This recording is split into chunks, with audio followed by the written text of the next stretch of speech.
Here is Neymar, leaves it for Mbappe. No. Oh. Time that he could wish for. Angelino in. The little layoff from David Silva. Here's Bernardo Silva. Trying to turn away from Sessegnon. Oh, what a lovely goal! Superb finish from Bernardo Silva. El balón es para Leo Messi. Messi buscando a Antoine Griezmann. La deja para Arturo Vidal. Llega Leo. Del Barcelona, minuto 30, segunda mitad. Jugada. Maguire. Good hits, and what a terrific goal from Harry Maguire. It's his first goal for Manchester United. Trying to handle the ref here today, but I think he's kept the lid on the pot. Lovely release from Gareth. And a chance now for Valverde. Modric motoring, Valverde across, squares for Luka, and maybe the best goal of the bunch. Que ahora se pone a tocar en campo propio la Juve, pero ahora sí que es intrascendente esta posesión, aunque ahora el envío para el Pipa Higuaín, que ha controlado con el brazo, así lo entiende el colegiado del partido. Alexander-Arnold speared across to Mane. Back in a good position here. They've got a 3-on-2. Here's Aubameyang.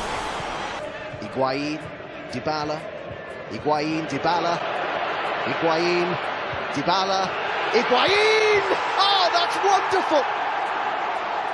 Magical! Sacar solo 2 puntos en toda una primera vuelta en casa. Se va con la pelota Leo Messi. El primer agarrón, 2 recortes, un tercero, continúa, aguanta el choque, frontal del área. ¡Qué balón para Suárez! ¡Y qué parada de Diego López! ¡Qué jugada de Leo Messi! Casemiro se da la vuelta en la frontal, aparece Jovic, buen toque de espuela, sigue Casemiro, Casemiro.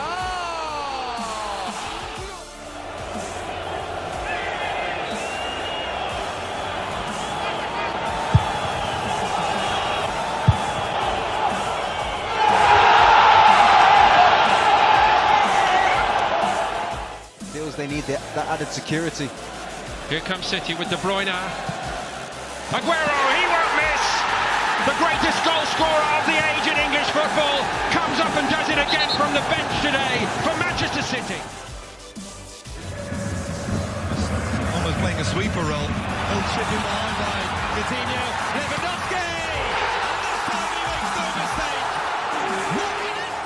Centre here, and it's a joy to watch.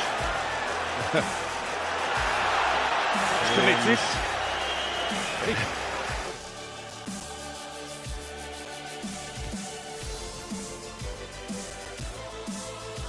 He gets a belt there, doesn't he, from the foot that's playing, but With time to take a touch. Oh, he's lost possession. Traore, Jimenez, 2-2, and so preventable for Manchester City. All the hard work undone. Hello, can you hear me? Akong here.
Season, of course, the opening day, heavy defeat at Old Trafford in towards Tammy Abraham, who just nicks in and scores.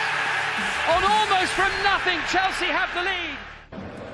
Laid off Roberto, De Jong, back here!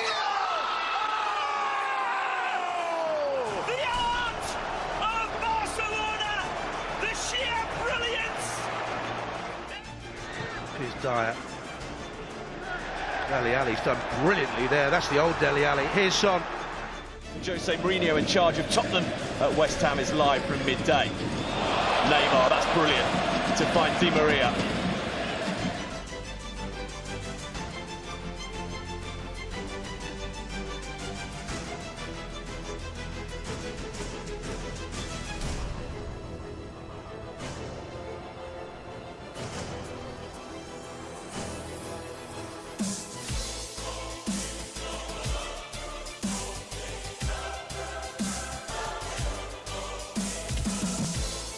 De Mancini.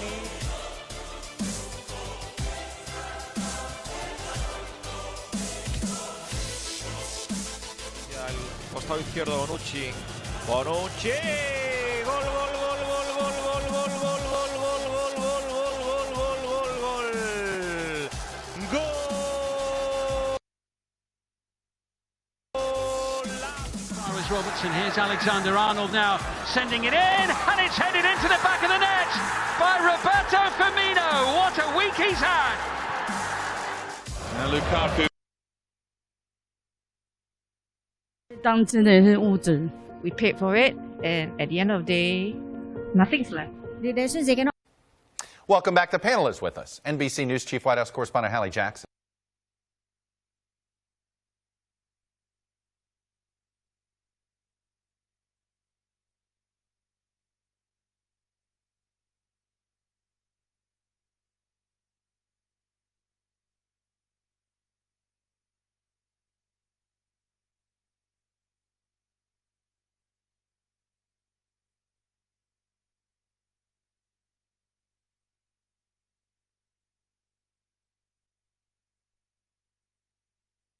Hugh Hewitt, host on the Salem Radio Network. Maria Teresa Kumar, president of Voto Latino.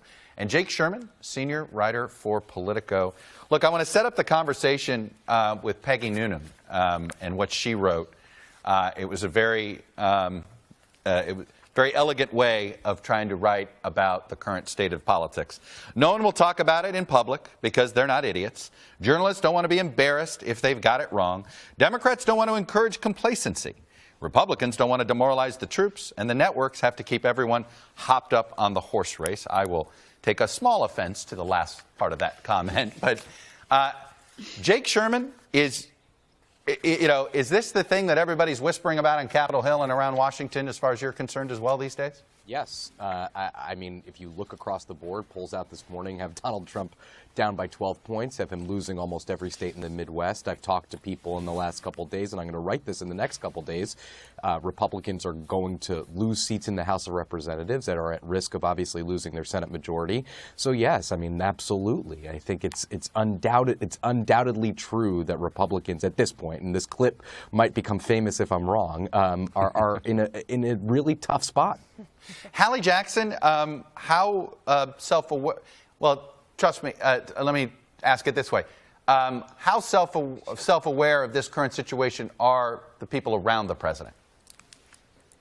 So that's a good question, Chuck, as far as the distinction between the president and then the people around him. And I would say this, there is an acknowledgement that the public polling is not obviously going their way. I still hear things from folks close to the campaign, around the campaign, about how internal polls show them doing better. There is a sense that people who were around the president 4 years ago in 2016 saw the polls maybe not moving their direction then. Obviously, it was a lot different of a landscape in 2016, but there's, from some of these folks, this sort of underdog fighter sense that they have lingering from the last 4 years. I will also say this, Chuck, for the president himself, I think he knows that if there is a way for him to change some of this, right, to change the slide that he seems to be on, it's by getting out. It's by getting out and doing rallies, talking to people, being out there. His coronavirus diagnosis means he has not been able to do that. And I can tell you that based on sources that I've talked to this weekend, he is climbing the walls to be able to get out of the White House compound. He's in this sort of mode, as one person put it, where he's in his, nobody's listening to me, I'm right and everybody else is wrong kind of attitude, where he feels like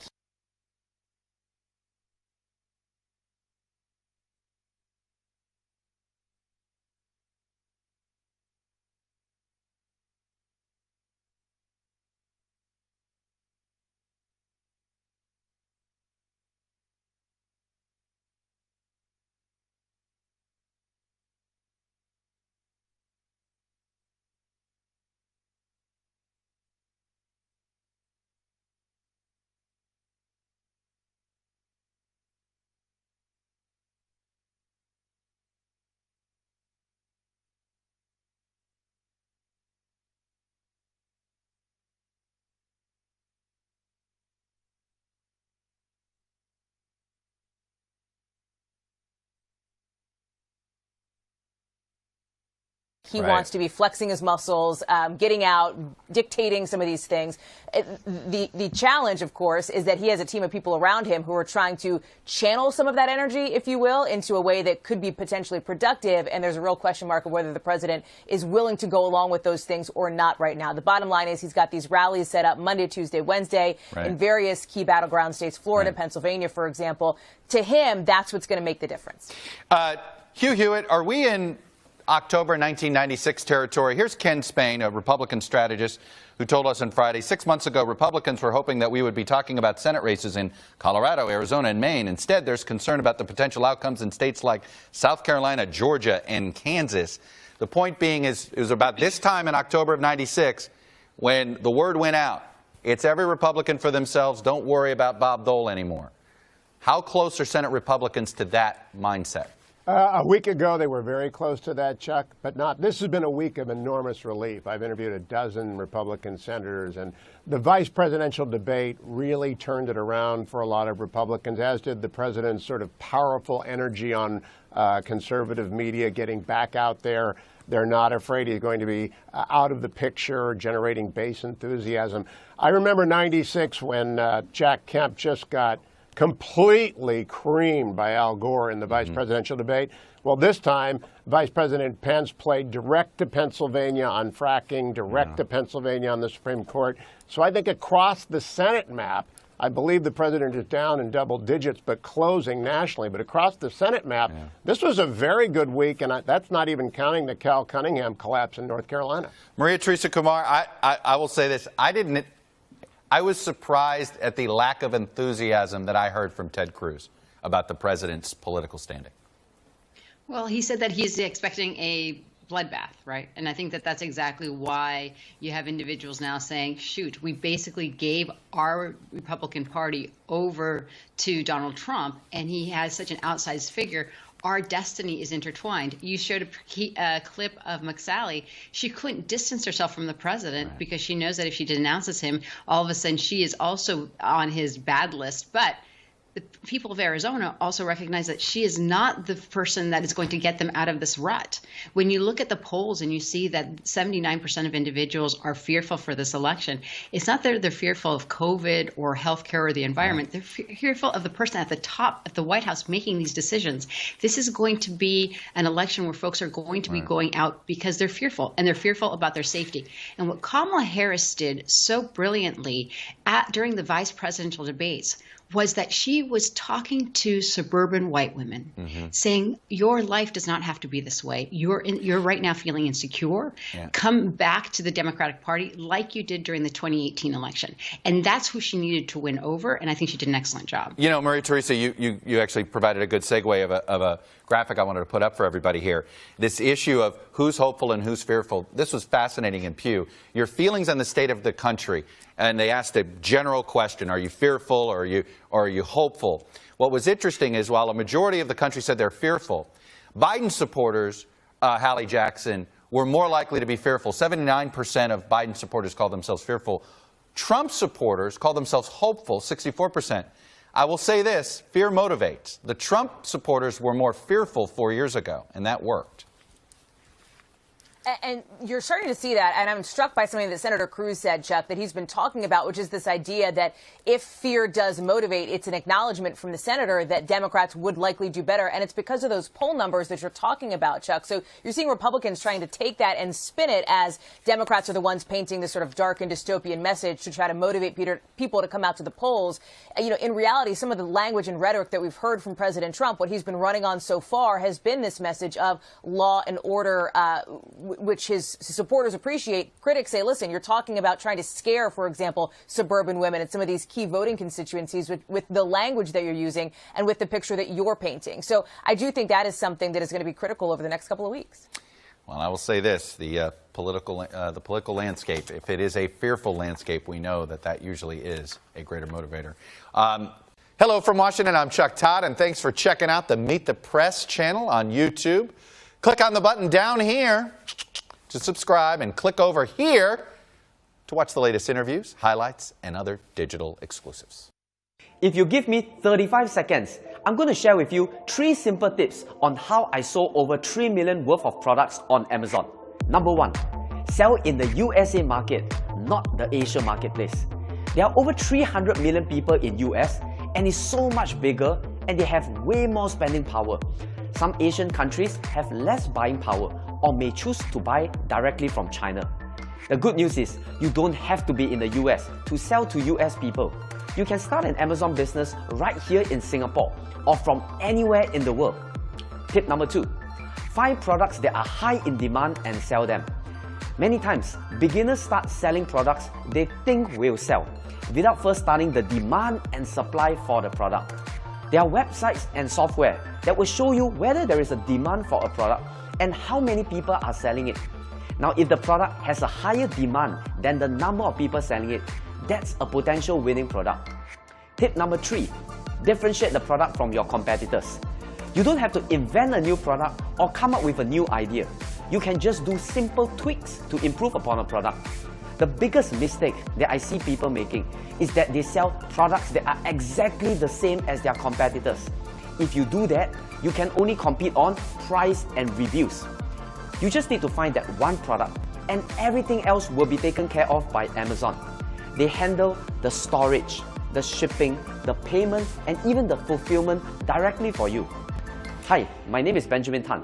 Over the past couple of years, I've coached hundreds of ordinary people to start a business by selling on Amazon. And I want to invite you to a free online masterclass where I'll be showing you how to start an Amazon business without building a website, fulfilling the products, or handling customer service. And the secret that separates successful Amazon sellers from those that fail is they have a proven framework.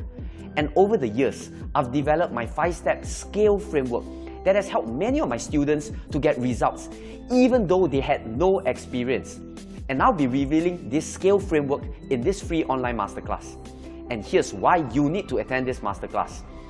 There's no doubt that the entire world is going into a financial crisis. Retail businesses are closing down, F&B businesses are suffering, and even airline companies are going bankrupt. But despite all this chaos, e-commerce continues to thrive. People have no choice but to order stuff online when they're stuck at home. And now is simply the best time to ride on this wave of growth. And you may be wondering, why are we doing this? Firstly, we are not concerned about having more competitors for our e-commerce business because the e-commerce market is worth over $3 trillion and there are billions of customers online. It's impossible for the marketplace to ever get saturated. Secondly, our goal is to build the largest e-commerce education company in Singapore and eventually the world. Because we believe that e-commerce is the most important skill set that you can learn during this crisis. Now, we want to keep this masterclass engaging and we'll be limiting the number of participants allowed. So secure your slot now by clicking on the link somewhere around this video and I'll see you in the masterclass.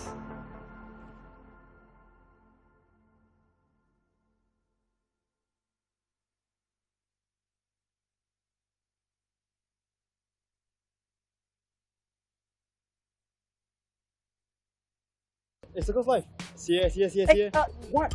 So many good review? How can? Maybe you should try listening to your customers sometimes. Hey, my phone.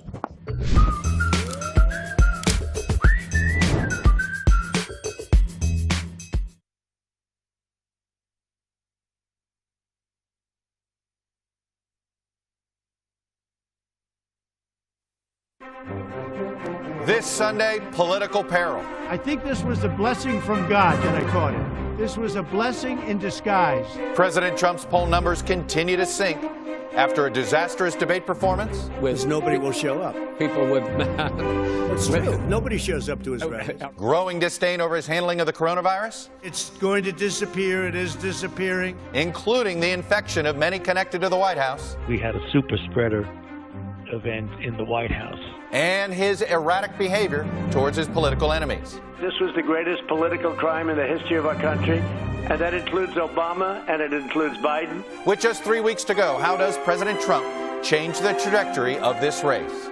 My guests this morning, Democratic Senator Dick Durbin of Illinois and Republican Senator Ted Cruz of Texas. Plus Bill Gates, one-on-one. We are running the worst testing system in terms of who gets access to it of any country. On his efforts to make a vaccine available to low and middle income countries around the world. Finally, that plot to kidnap Michigan's governor, Gretchen Whitmer. Hate groups heard the president's words not as a rebuke, but as a rallying cry, as a call to action. Does President Trump bear responsibility for encouraging hate groups? Joining me for insight and analysis are NBC News Chief White House Correspondent Hallie Jackson, Hugh Hewitt, host on the Salem Radio Network, Maria Teresa Kumar, President of Voto Latino, and Jake Shermer, Senior Writer for Politico. Welcome to Sunday. It's Meet the Press.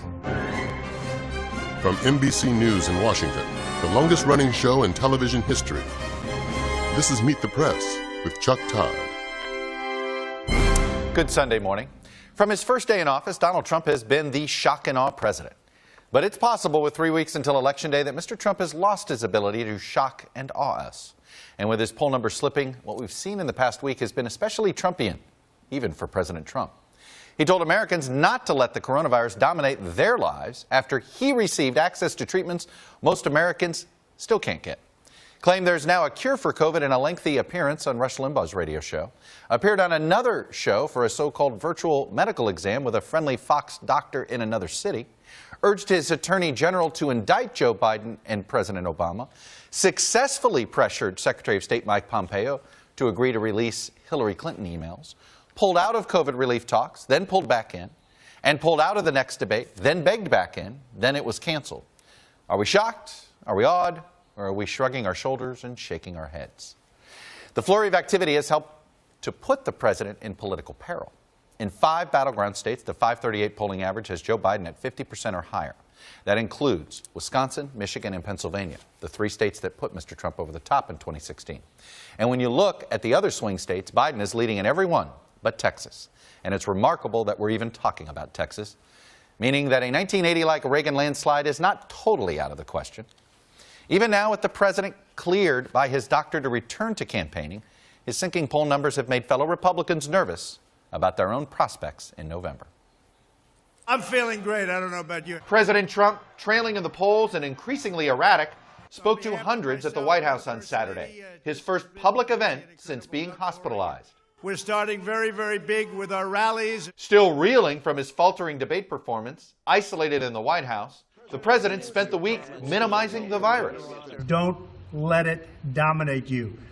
Don't be afraid of it. I think this was a blessing from God that I caught it. I'm telling you, we have a cure. More than just a therapeutic, we have a cure. In a 36-hour conservative media blitz, Mr. Trump spent 2 hours on the phone with Rush Limbaugh. Started investigating me when I was coming down the escalator, the beautiful golden escalators. And taped what was billed as an on-camera medical examination with a Fox News medical contributor. I've been retested, and I know I'm at either the bottom of the scale or free. On Friday, the president's top infectious disease expert blamed the Rose Garden ceremony 2 weeks ago for the White House outbreak. We had a super spreader event in the White House, and it was in a situation where people were crowded together and were not wearing masks. At what point do you think you contracted it, looking back? You know, I don't know. They had some big events at the White House, and perhaps there. But this week, the president appeared to blame his infection on Gold Star military families. They come within an inch of my face sometimes. They want to hug me and they want to kiss me.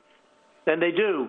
And frankly, I'm not telling them to back up. As his poll numbers drop, the president is searching for a political weapon, publicly pressuring the Justice Department to prosecute Democrats. Unless Bill Barr indicts these people for crimes, the greatest political crime in the history of our country, then we're going to get little satisfaction unless I win. And lashing out at Senator Kamala Harris. This monster that was on stage with Mike Pence. Senate Republicans, hoping to change the subject, see Supreme Court nomination hearings this week as their only possible lifeline. I'm going to lead the charge to confirm Judge Amy Barrett to the court. But Republicans worry the Senate majority is at risk. Senator John Cornyn told the Houston Chronicle this week that Trump let his guard down and got out over his skis by playing down the virus threat. And vulnerable Republicans across the country are now distancing themselves. No matter who you're voting for president, Susan Collins has never been more important to me. Are you proud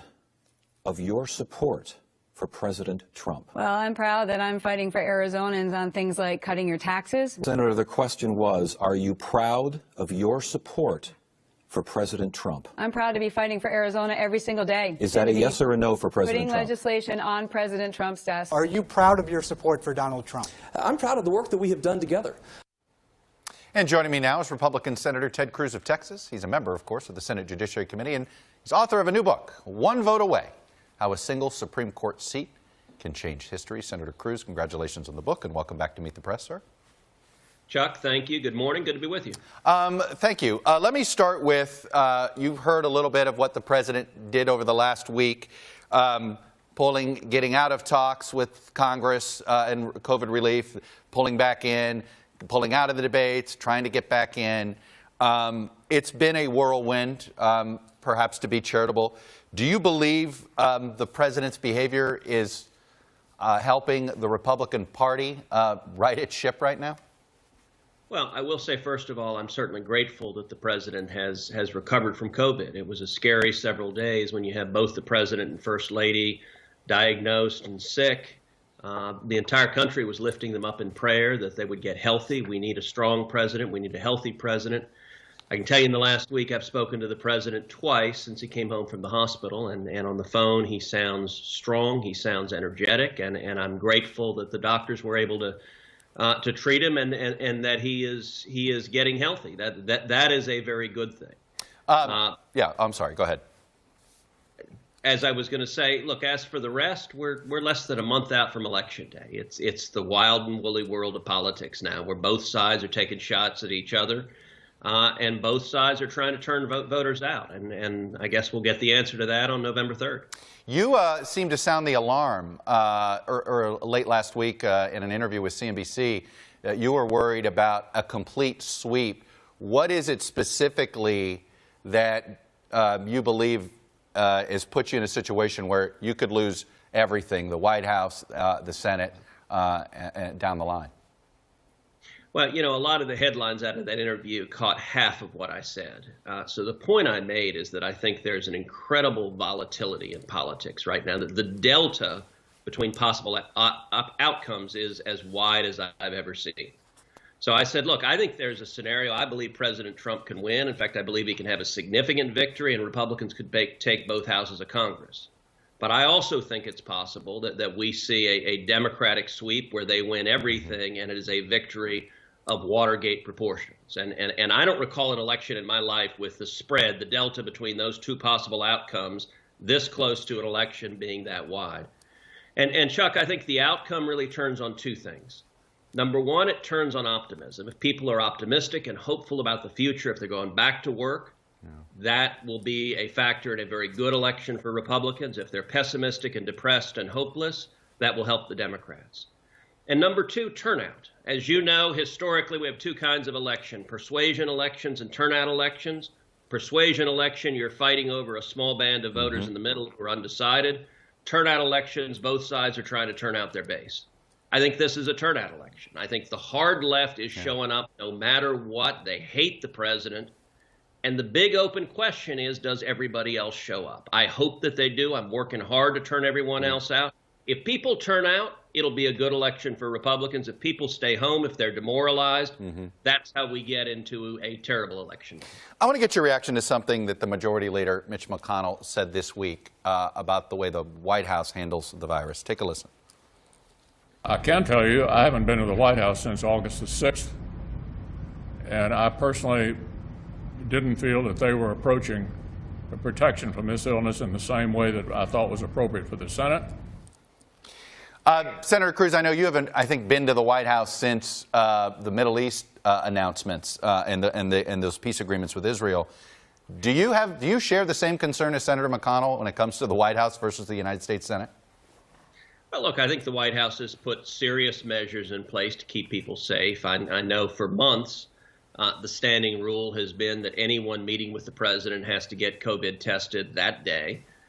So I've had multiple tests when I've gone over to the White House, and every person in the room has been tested. It's frankly the only place you go where every person in the room is tested. As you noted, the last time I went to the White House was for the announcement of the historic Middle East peace deal between Israel and the UAE. That was in the South Lawn. It was outside in chairs, and that was really a piece of history. And so, listen, anytime you do anything right now in this age of pandemic, there is some risk of getting sick. We're fighting this pandemic. We're fighting it hard, but it remains a serious threat. And I think we need to continue battling the virus and doing what we can to keep people safe. Right. But at the same time, I don't think we should shut the entire country down, close every small business, destroy people's jobs. And so there's a balance we've got to find, a balance that reflects common sense. I think that's where most Americans are. I know it's where most Texans are. I want to ask you about these Judiciary Committee hearings, but first the safety of it. Senator Joni Ernst from Iowa, she said that she thinks it's a good idea if everybody did get a test before the confirmation hearings in Judiciary. As she said, look, if we're going to be working in close proximity over long hours, it's probably not a bad idea. Do you think it would be prudent if everybody got tested, considering, look, you're self-quarantining right now because of Mike Lee? Well, listen, I think all the senators are following the guidance of the attending physician at the Capitol. As for me personally, as you noted, I'm at the tail end of a self-quarantine. I got tested. I came out negative. And I'm spending 2 weeks sitting here in my apartment in D.C., actually frustratingly enough, away from Heidi, away from the girls. But I want to do what is reasonable and beneficial to protect the safety of others. When you look at the hearing, I mean, the Senate has had about 150 hearings that have been either remote or hybrid. At this point in the age of COVID, the Senate's gotten pretty good at this. I think most of the senators are likely to be physically present. Some may participate via virtual interaction with Judge Barrett.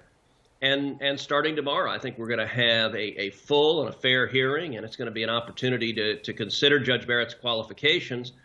I hope it doesn't go down the road it went last time. I hope we don't see Senate Democrats turning it into a political circus like they did with Justice Kavanaugh.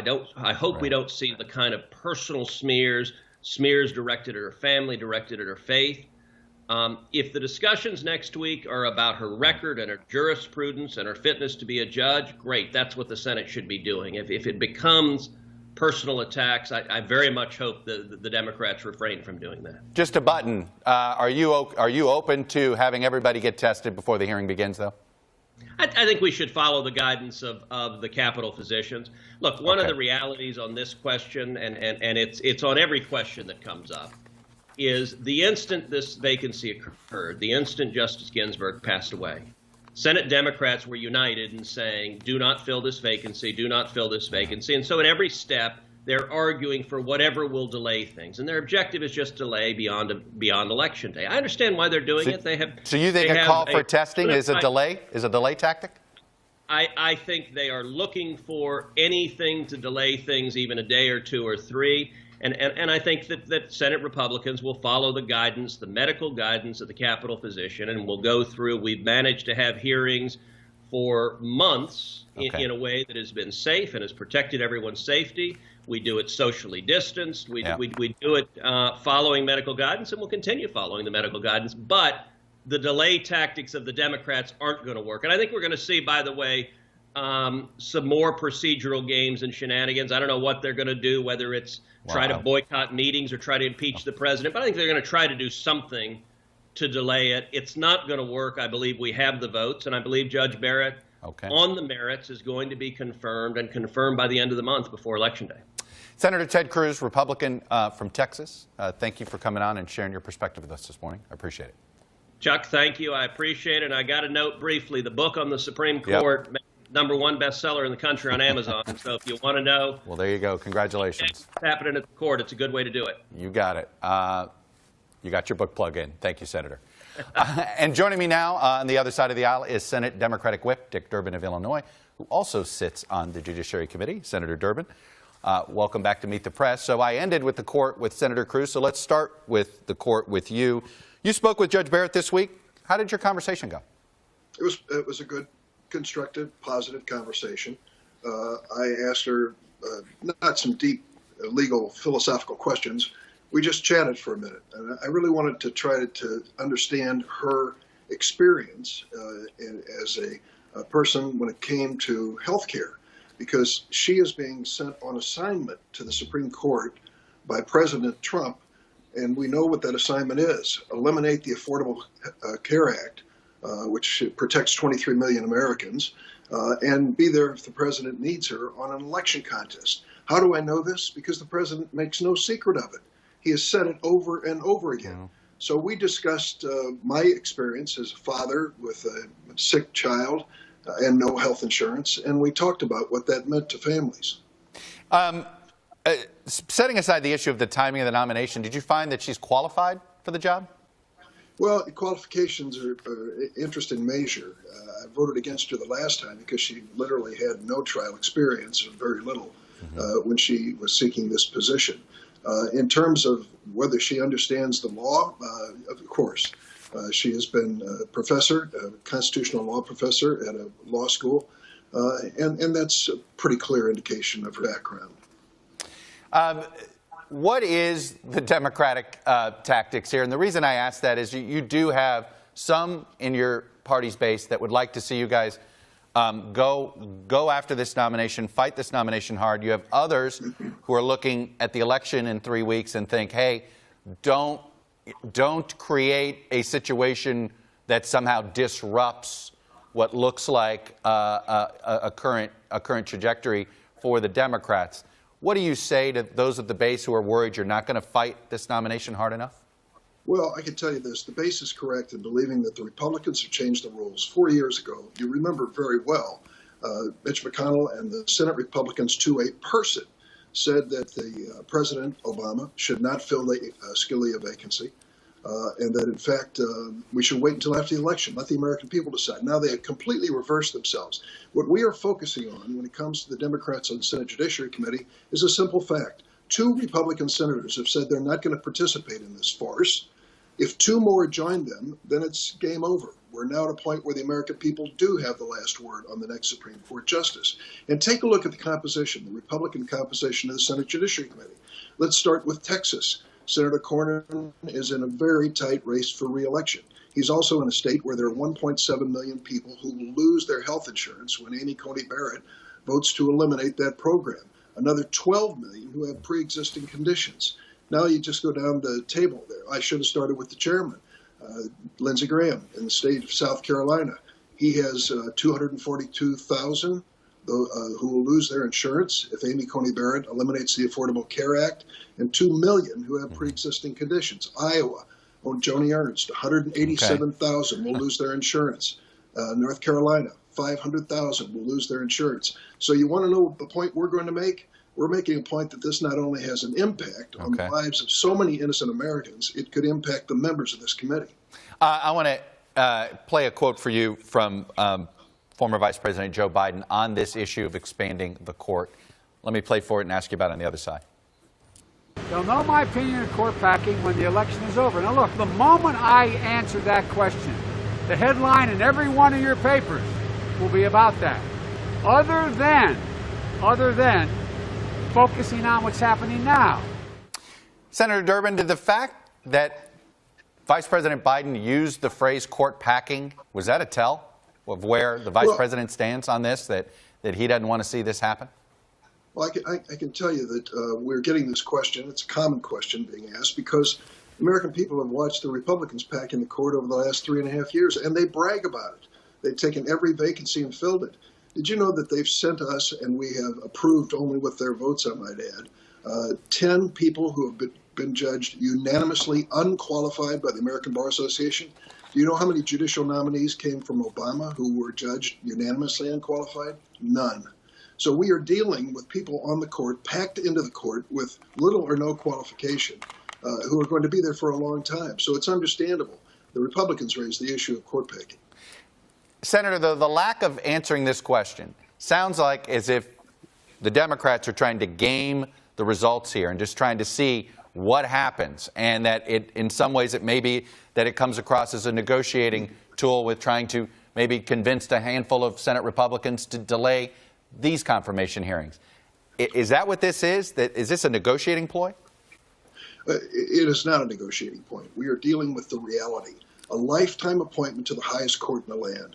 McConnell has changed the rules for the Republican senators. We are running this through at a breakneck pace without the investigation that usually comes with these. And those are the issues. And what we're trying to drive home to the American people is this makes a difference in your life as to whether or not you have health insurance, whether or not with a pre-existing condition you can afford health insurance. And we believe that once the Republican voters across this country wake up to the reality of this strategy, many of them are going to say to their senators, listen, this is not what we bargained for. We may be conservative, but we're not crazy. Our family needs health insurance protection. And when I hear Ted Cruz say, well, it really hinges on optimism, I don't know what polls he's looking at, but the ones I look at say 3 out of 4 Americans say this country's moving in the wrong direction.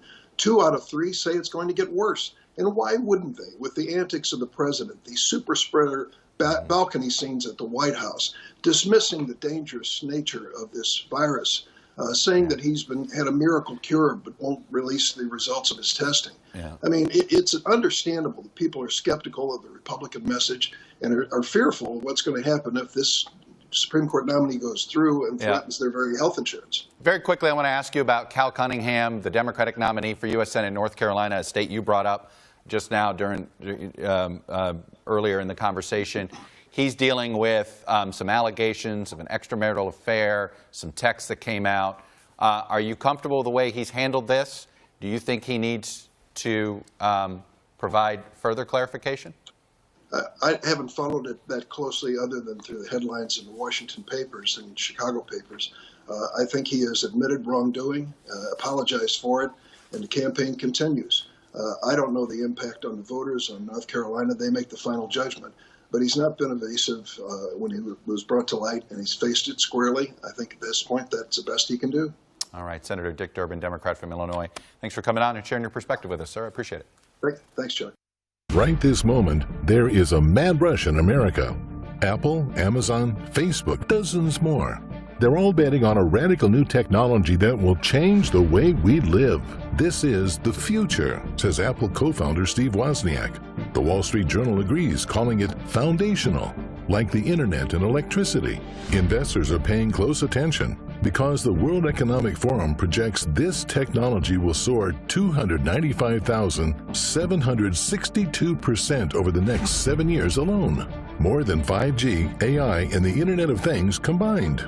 That's why companies like Walmart, Visa, Dole, FedEx, Ford, GM, JP Morgan, and Shell are also involved. And a recent report from UBS found 200 of the richest families on Earth, worth an average $1.2 billion, agree this will fundamentally change the way we invest. You can feel the electricity.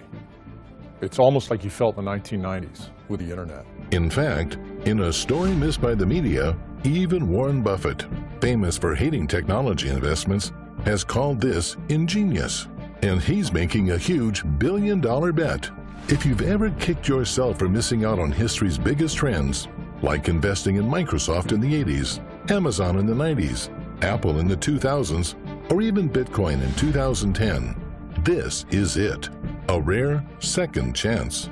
Because in today's special presentation, Wall Street legend Teeka Tiwari, the man who came to America with just $150 in his pockets and went on to correctly pick the last 2 investments of the decade, months, even years before the so-called experts, will finally reveal his best investment of the next decade. A breakthrough technology set to grow an astonishing 295,000%. In fact, Teeka has gone all in. In the last 2 years alone, he's invested millions of dollars, traveled to 14 countries, flown 300,000 miles, met with 4 different billionaires, all to get the inside track on what he calls Genesis technology. Genesis is the one investment that will eclipse everything. When Teeka Tiwari makes a new investment recommendation, people listen. In December 2015, for example, Teeka recommended NVIDIA. It went on to become the #1 stock of 2016. And in the last 3 years, his audited track record, spanning a few dozen different investments, returned an average yearly gain of 154%. That's 10 times better than the S&P 500 at record highs. 81 times the average investor, according to J.P. Morgan, and even 5 times better than the investing legends Warren Buffett, Bill Gross, and Carl Icahn all put together. Because of Tika's rare ability to spot big winners, he was recently asked to manage $100 million, but he refused. Instead, Tika decided to keep doing what he does best, to share his ideas with regular, everyday Americans. Already, Tika has helped give thousands of people across the world the chance to multiply their money 7, 12, 20, even as much as 140 times over, just by investing in the initial rollout of Genesis technology. So from that $10,000, it had gone up to $330,000, and we were just amazed. How can you ever say thank you to someone for literally changing your life that much? And today, Tika will pull back the curtain and reveal everything you need to know about this incredible opportunity, including the massive change that just went into effect on January 1st, and that will catapult Genesis into the spotlight and its anticipated 295,762% growth over the next 6 years, creating $8.6 trillion of total newfound wealth. You will also see firsthand the major discovery Tika recently made in Manhattan, a big change that could be in store for credit cards, as well as the stunning reason our healthcare costs might soon be slashed by half, and with no government intervention needed. So please, sit back, get rid of all distractions, and lock your eyeballs to the screen. Because today, former hedge fund manager Tika Tiwari will finally share the single best way you can turn a small stake into a fortune, and reveal his proprietary $1.6 million blueprint. This is the same blueprint he and several others have used to turn $1,000 into $1 million or more, enabling lifestyles others can only dream of. The 2010s are behind us, and now a new decade is here. Get ready for Tika Tiwari's next top pick, the #1 investment of the 2020s.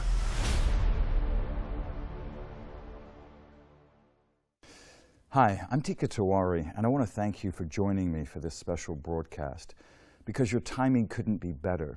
Today, you're going to get the inside scoop on a groundbreaking new technology, one that's transforming the entire world around us. Already, companies like FedEx, UPS, Penske are changing the way they ship products behind the scenes because of it. Car manufacturers are quietly spending $30 billion in a race to implement it. It's been called a game changer for utilities, and in one community alone where Suncor tested this invention, people are on track to receive refund checks between $100 and $150 on their power bills. This technology is also set to disrupt the healthcare industry. By some estimates, it could help save 400,000 lives a year and slash healthcare costs for Americans by as much as half, and without the government having to pitch in a cent. Look, I realize this may all sound too good to be true, and as you'll see, there's a reason this technology is different from anything we've seen before. In the past 2 years, I've traveled to 14 different countries. I've flown 300,000 miles, met with 4 billionaires, and I even moved away from the mountain home I love in the Poconos just to get the inside scoop on this innovation. And what I've discovered is that this new technology has already proven so important to our national security that President Trump issued a special executive order on it. Right now, no fewer than 9 different government agencies are working to ensure it reaches its full potential. According to the World Economic Forum, this technology is set to explode 295,762% by 2027. That is huge. And Wall Street is also scrambling to get involved. This is part of the reason I recently traveled to secret meeting rooms in the heart of American finance, in Manhattan, to show you what's been happening behind the scenes, all thanks to this new breakthrough. So you'll want to stay tuned and pay special attention. Because of my track record, I've been called America's #1 investor. And it's an honor, because there are many investing legends I have great respect for. I'm not sure I fully deserve that title. What I will say, though, is this. Today, I'm going to put my track record and reputation on the line once again and reveal what I believe will be the #1 investment of the decade. I have never, in all my time as a Wall Street executive and in more than 3 decades in finance, been so convinced of an investment's potential. Now, while there are no guarantees in life, and certainly anything can happen, I firmly believe this will be the single best place to grow your money in the next 10 years. The equivalent of turning back the clock and buying a few shares of Microsoft back in the 1980s, Amazon in the 90s, Apple in the 2000s, or Bitcoin a few years back. I'm proud and somewhat humbled to say I picked the last 2. So my readers and clients saw firsthand how a single play can turn anyone into a millionaire and set you up for life. This is the opportunity now before us. Your chance to turn a simple $1,000 into $1.6 million or more. But you have to act quickly. Because like past opportunities, this one will run away too. Consider if you invested $1,000 in Amazon back in May of '97. Today you'd have $1.2 million. But get this, if you had just waited 5 months later to put down that same $1,000, today your stake would only be worth $340,000. That's $850,000 less. And while that's certainly nothing to sneeze at, it shows why it's critical. If you're going to secure your stake in this decade's top investment, you must act decisively. Later, I'll share this investment with you and the exact steps I recommend you take. As you will see, it's a hot new technology set to create $8.6 trillion in new wealth. As I mentioned earlier, the World Economic Forum projects it will grow an astonishing 295,762% over the next 7 years alone. Now, it goes without saying, if you can capture just a fraction of those gains, your life will change dramatically. It could mean the difference between putting off retirement or quitting work early, staying home another winter, or traveling with loved ones to exotic locations around the world. It could also mean no mortgage, not worrying about costly health care and prescription drugs, or it could simply mean purchasing that vacation home you've always dreamed of. What you do with your profits is up to you, but the point is, the right investment made at the right time makes all the difference. You just need to get it right once. And if you do, how your other investments perform, it doesn't matter. Look, I've been pretty fortunate over my career. I've helped many individuals achieve meaningful freedom in their lives. People like BJ. You see, BJ's husband used to be a doctor, but then he became disabled. Worse, they got scammed out of their retirement savings. When BJ found me, they were essentially living out of a storage locker. But then she acted on a few of my recommendations, and her life changed forever. Today, not only do BJ and her husband live in a nice home again, they're shopping for a vacation home. What caused the 180 in BJ's life? She took an early stake in the technology I'm going to discuss with you today. Here's the important point. That was just the initial rollout of this new tech. Now it's going mainstream. And as Forbes says, it will transform everything. I firmly believe the gains you'll see in the next 12 to 24 months will greatly outperform everything we've seen so far. You have the chance to make a lifetime of gains in just a few short years, to turn a simple $1,000 investment into $1.6 million or more. All right, so you're probably asking yourself, what is this all about? Well, as you probably have seen, tech investments are hot right now. Today's top stocks like Apple, Amazon, and Facebook are all tech companies. And a lot of people are talking about artificial intelligence, the Internet of Things, 5G. It's an exciting time to be alive, and these new developments all have great potential. But here's the thing. The invention I'm going to share with you today, which I refer to as Genesis, for a reason that will become clear shortly, is set to grow 32 times more than 5G. That's huge.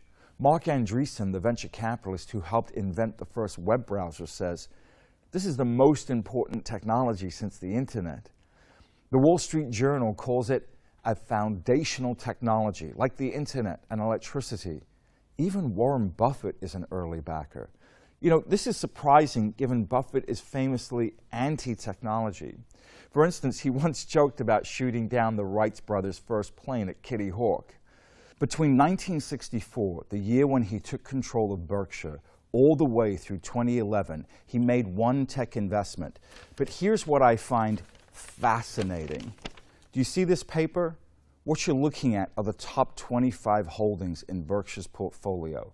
Apple, Bank of America, Coca-Cola, Wells Fargo, all big companies. Some you might even own. But what's so interesting here is this. Do you see these names in yellow? Well, these 21 companies have all invested in Genesis technology. That's 21 out of 25. So over 80% of Berkshire's top holdings. But did CNBC tell you about any of this? Of course not. You see, the mainstream news focuses only on the surface level stories. But recently, beneath the surface, Buffett has quietly become one of the world's top backers of Genesis. Here are a couple of examples. Apple was recently granted 2 patents on Genesis. Amazon just made a change to its most profitable division, AWS, because of Genesis. PNC Bank, another Berkshire holding, is using Genesis to allow business clients to send money around the globe in under 5 seconds. And Goldman Sachs has invested in at least 8 Genesis startups, which have been funded to the tune of $955 million. MasterCard, another Berkshire holding, has 27 patents and has applied for 53 more. As Buffett says, it's an ingenious tech. And all told, his holdings are involved in Genesis projects worth a staggering $1.7 billion. In all my time as an investor, including a career that spanned 3 separate decades on Wall Street, and through the raging dot-com boom, I have never seen anything like this. In fact, over 200 of the biggest names in business and many top universities like Cambridge, UCLA, Yale, and Berkeley have all partnered up to work on Genesis. Here's what a spokesperson said for the group. Not since the web itself has a technology promised broader and more fundamental revolution. It has the potential to vastly reduce cost and complexity of getting things done in the real world. Now, why would so many competitors actually team up? The answer is simple. You see, in a short time, Genesis will link all of their businesses together and will ultimately help them to save trillions of dollars. It could all add up to a huge win-win for America and for investors. As NASDAQ's former CEO put it, Genesis is the biggest opportunity we can think of in the next decade. And I agree, because Genesis has now reached what I call the takeoff point. You see, there's a reason I'm recording this message today and not a year ago, not 6 months ago, and not in 6 months from now either. And the reason is timing. You see, in every technological revolution, there are 3 important steps, 3 distinct periods every investor needs to be aware of. If you get in too early, you're wasting your time. You get in late, you lose money. This second phase, the takeoff phase, is where you need to pay close attention. It's simple. In technology, you see, there's a very predictable phenomenon that always occurs. It's called the adoption curve. Now, it looks like this. There are 3 phases, and they happen in literally every new invention. At the start is innovation. That's when a technology is new. The only people who know about it are the techies involved and maybe a few early-stage investors. At the end is saturation. This is when everybody knows about it and all the big gains are off the table. But in the middle, this is where all the action is. You want to be right here at the precise moment when a new technology starts getting major adoption, before the takeoff. And that's exactly where we are today with Genesis. As I'll show you in a minute, mass adoption is starting to take place with Genesis. First, let me explain the unstoppable force behind it. Genesis, you see, is the name I give to blockchain technology. Because in 100 years from now, when we look back on the waves of innovation that launched us to new levels of human advancement, we'll see blockchain at the beginning, at the genesis. Now, chances are you've heard of blockchain before. But if you're like most people, you're not sure what it is, why it matters, or why some people believe it will create more millionaires than any other technology before. It's actually quite simple. You see, the best way to show you how blockchain works is to take you on the road with me to the financial ground zero where all the action is taking place, in Manhattan. So here we are at the site of Trump Tower. As you know, the president made the bulk of his fortune in real estate. And while Trump Tower is a symbol of his towering wealth, it also illustrates an important concept, and that is highest and best use. I'm going to repeat that. Highest and best use. You see, centuries ago, this was just an empty piece of land. Back in 1845, you could have bought a lot across the street for a mere $160. 40 years later, William Astor, the millionaire behind the Waldorf Astoria Hotel, had 5 private townhomes built. So Astor transformed the land for higher and better use. But was it best use? Not quite. Let's fast forward to 1929. That's when Stewart & Company bought the land from Astor. They ran a department store, so they got rid of the townhomes and put up a 12-story building instead. Bonwit Teller, another retailer, eventually took over, and things stayed the same for the next 50 years, until President Trump bought the property in 1979 for $15 million. Now, what did the future president do? Did he keep the 12 stories? Of course not. The president, you see, replaced it with a fresh 58-story tower that houses Gucci and Tiffany on the first floor, plus 13 floors of corporate offices and $260 million condos, attracting tenants like Johnny Carson, Liberace, and Michael Jackson. So from a dirt lot to a handful of townhomes to this, it's now worth an estimated $470 million, almost 300 million% more than back in 1845. Highest and best use. Now, why am I sharing this with you? Because it's a simple way to illustrate why the blockchain will be so transformative. You see, I'm sure you'll agree it would be silly to write off Trump Tower as nothing more than an empty lot or a few fancy townhomes.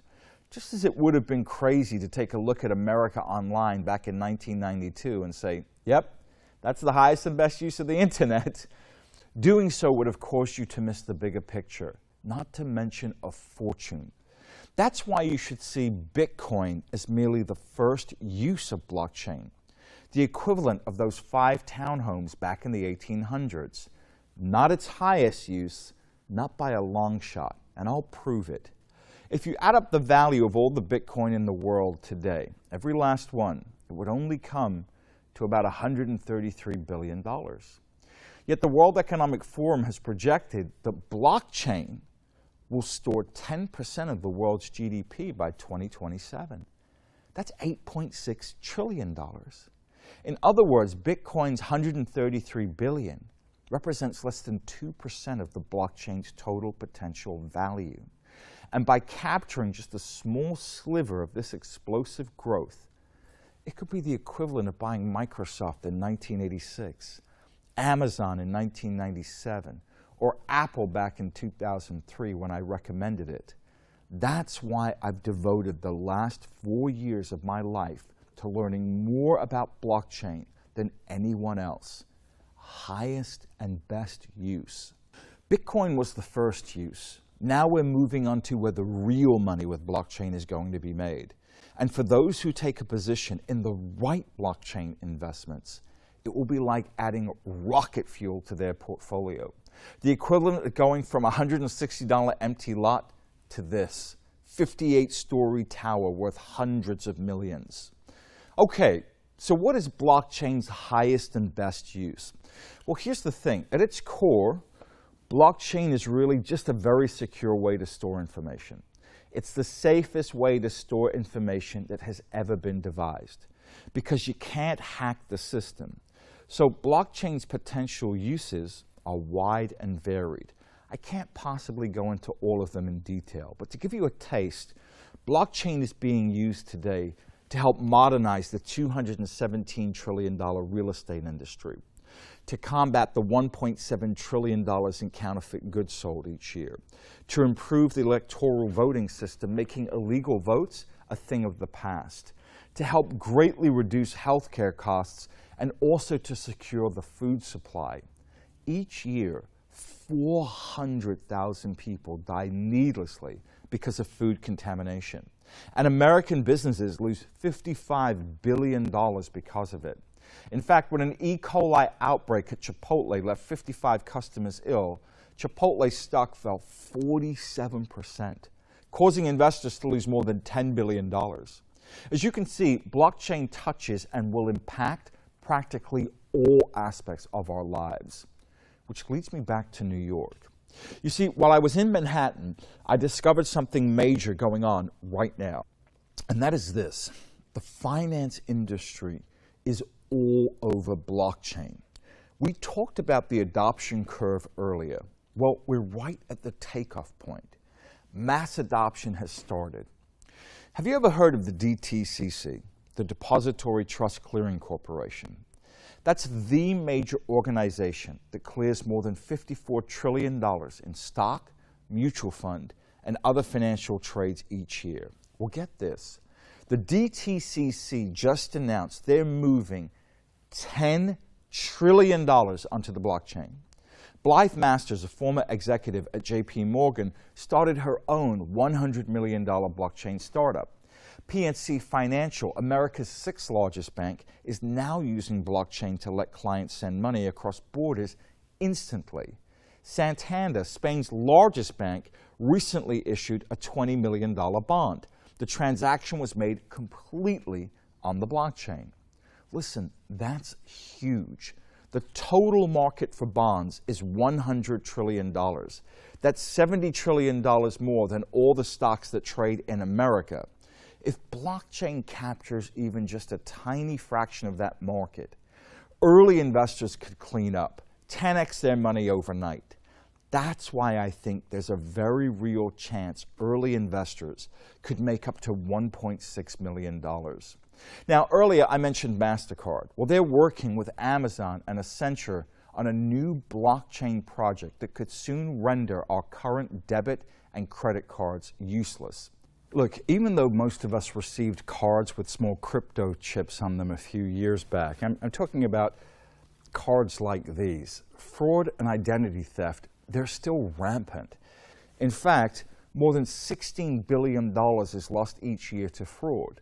That's to say nothing of the hassle, lost time, and money 500,000 Americans, 500,000 Americans have to endure each year because of identity theft. But by integrating blockchain, banks and credit card companies can put an end to this. Why?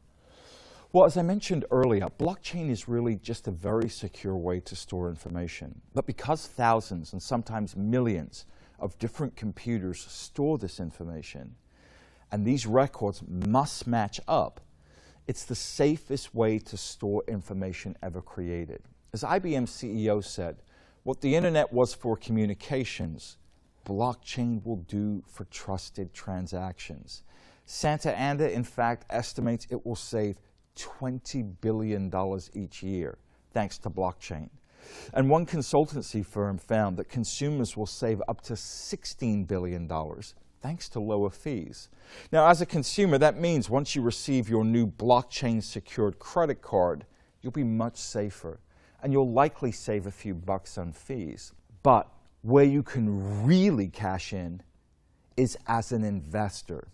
You see, when a big credit card rollout occurs and millions of new cards are shipped out, a few select companies reap enormous rewards.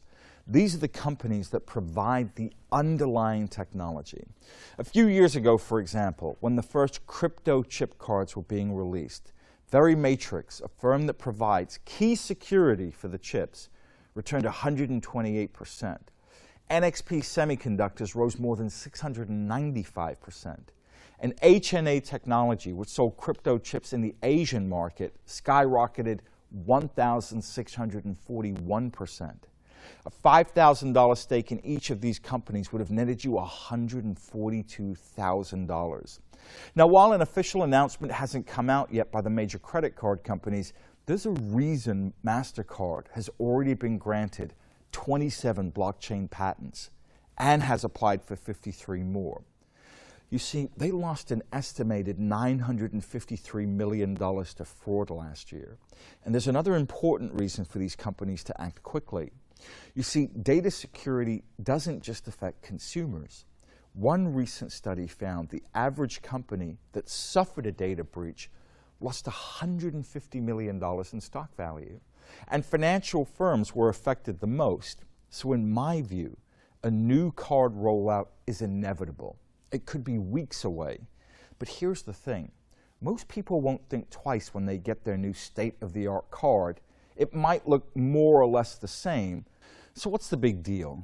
However, for those in the know, the smart investors who grab a small stake in the companies that will provide the underlying blockchain technology of the future, they will reap enormous profits.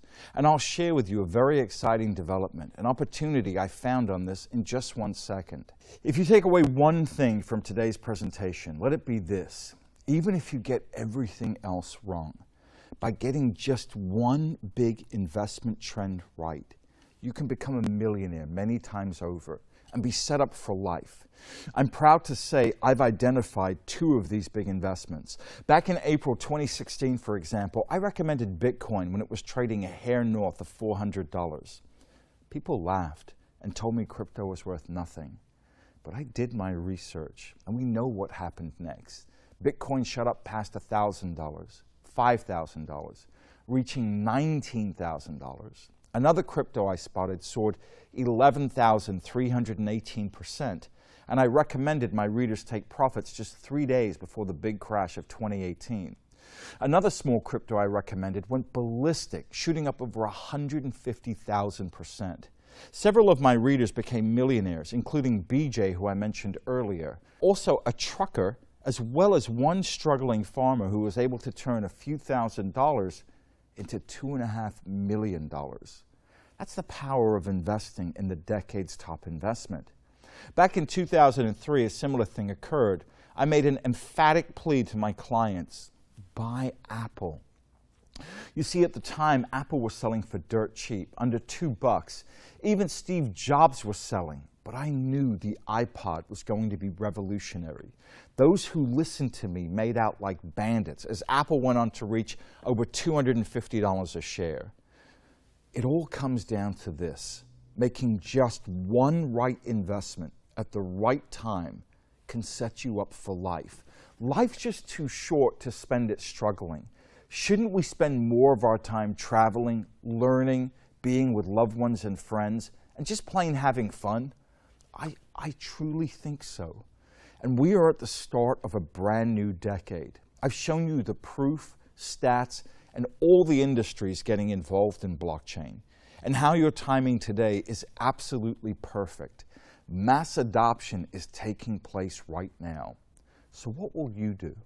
Earlier I mentioned Buffett. You could mimic his moves. I mean, he's one heck of an investor.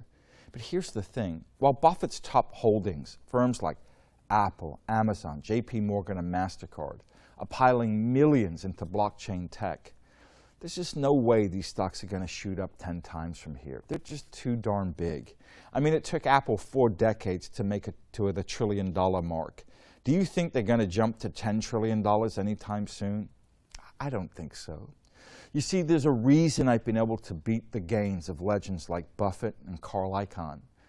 Those guys manage billions, and they have to invest in very large companies. I want you to pay very special attention to what I'm about to say next. Here is the key.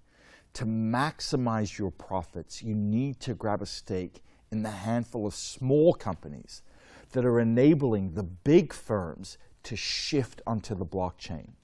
These firms are rarely, if ever, on CNBC. Why? They're simply not the big, sexy tech conglomerates the mainstream likes to talk about. You know, companies like Facebook and Google. That's why I just put the finishing touches on 2 crucial reports I believe will help you maximize your profits during the blockchain revolution, and also help you do it as quickly as possible. First, there are 3 blockchain stocks I believe you absolutely should own right now. They stand head and shoulder above the crowd, and even better, you can buy them straight from an ordinary brokerage account. I've given a full, detailed account of each of these 3 stocks in a new special report I just put together. It's called The Investment of the Decade, 3 must-own stocks that will power blockchain's 295,000% revolution. What's the first stock? Well, let me ask you a question. When you think of ETFs, options, and futures, what do these assets all have in common? The answer? Each of these trades on a unique exchange. Well, soon we're going to see a brand new blockchain exchange hit the markets, and just one company has positioned itself as the sole gatekeeper. You see, it's the only company cleared by the SEC to trade blockchain investments.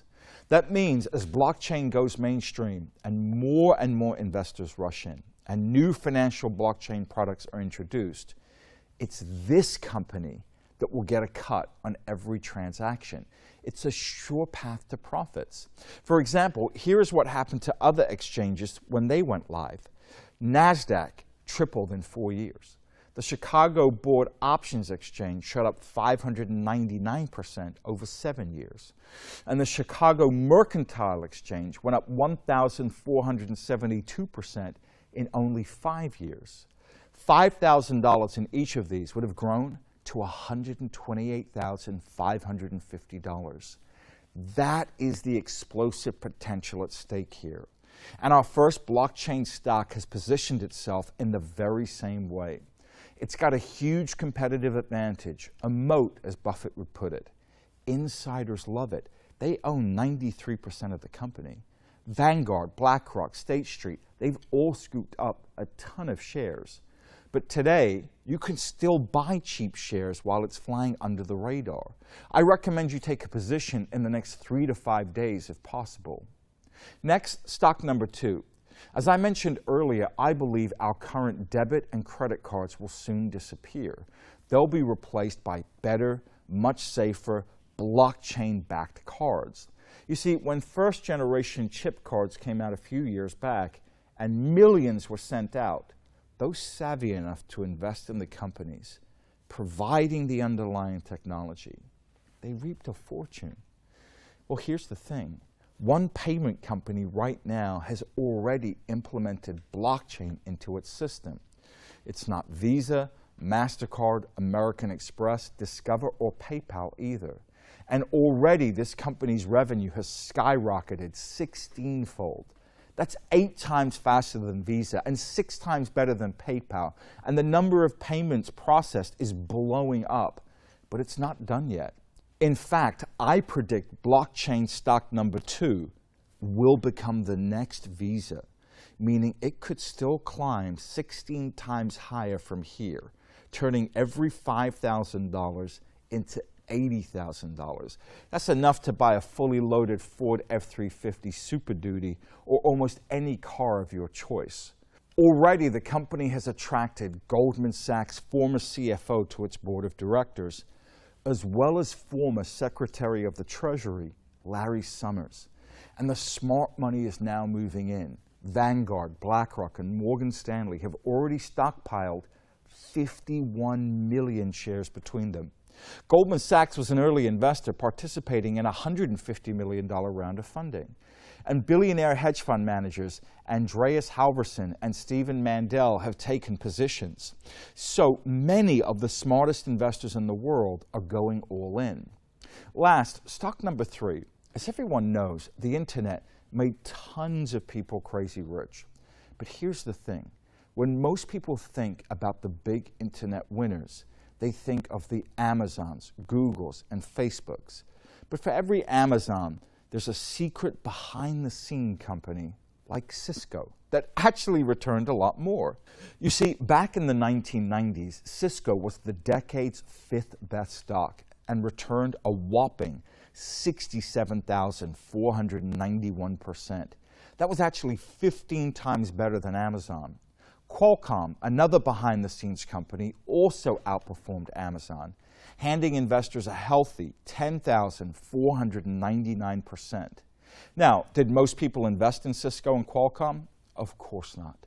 The reason is simple. Because companies like these get far less attention. It almost seems like there's a conspiracy. But the truth is, the boring companies like Cisco and Qualcomm get ignored. And that's too bad, because behind the scenes, these companies provided the hardware that was needed to power the internet's big boom. And savvy investors reaped a fortune. Now it's set to happen again. One company has brilliantly positioned itself to scoop up billions in revenue by supplying the hardware needed to power the blockchain boom. Earlier, I mentioned car companies were making a big $30 billion move to the blockchain. Well, Honda has already started working with this company. And again, the big institutions are lining up. JP Morgan, BlackRock, Vanguard.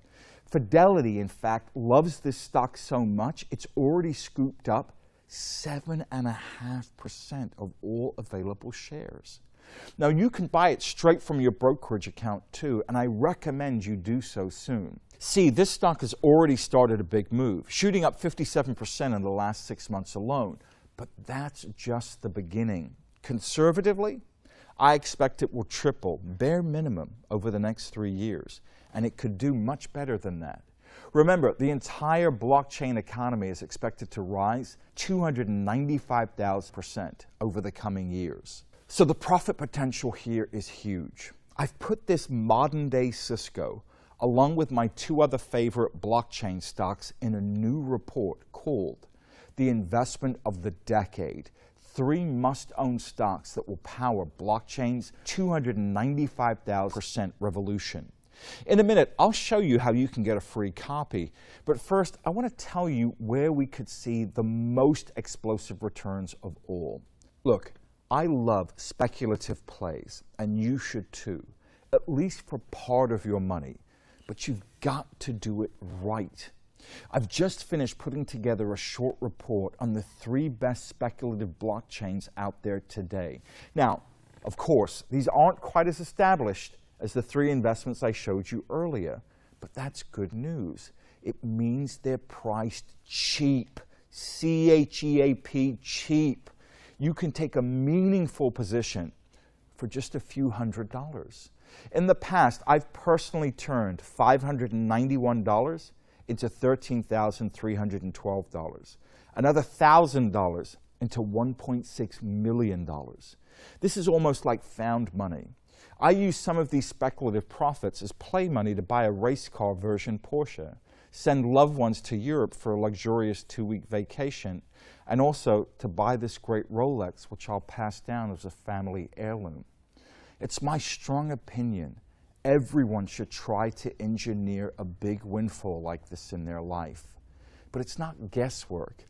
Other speculations I've recommended have helped my readers bag monster gains of 1,894%, 11,004%, 14,269%, and even a rare 151,000%. Today, I believe I've pinpointed my next 3 big winning speculations in the blockchain space.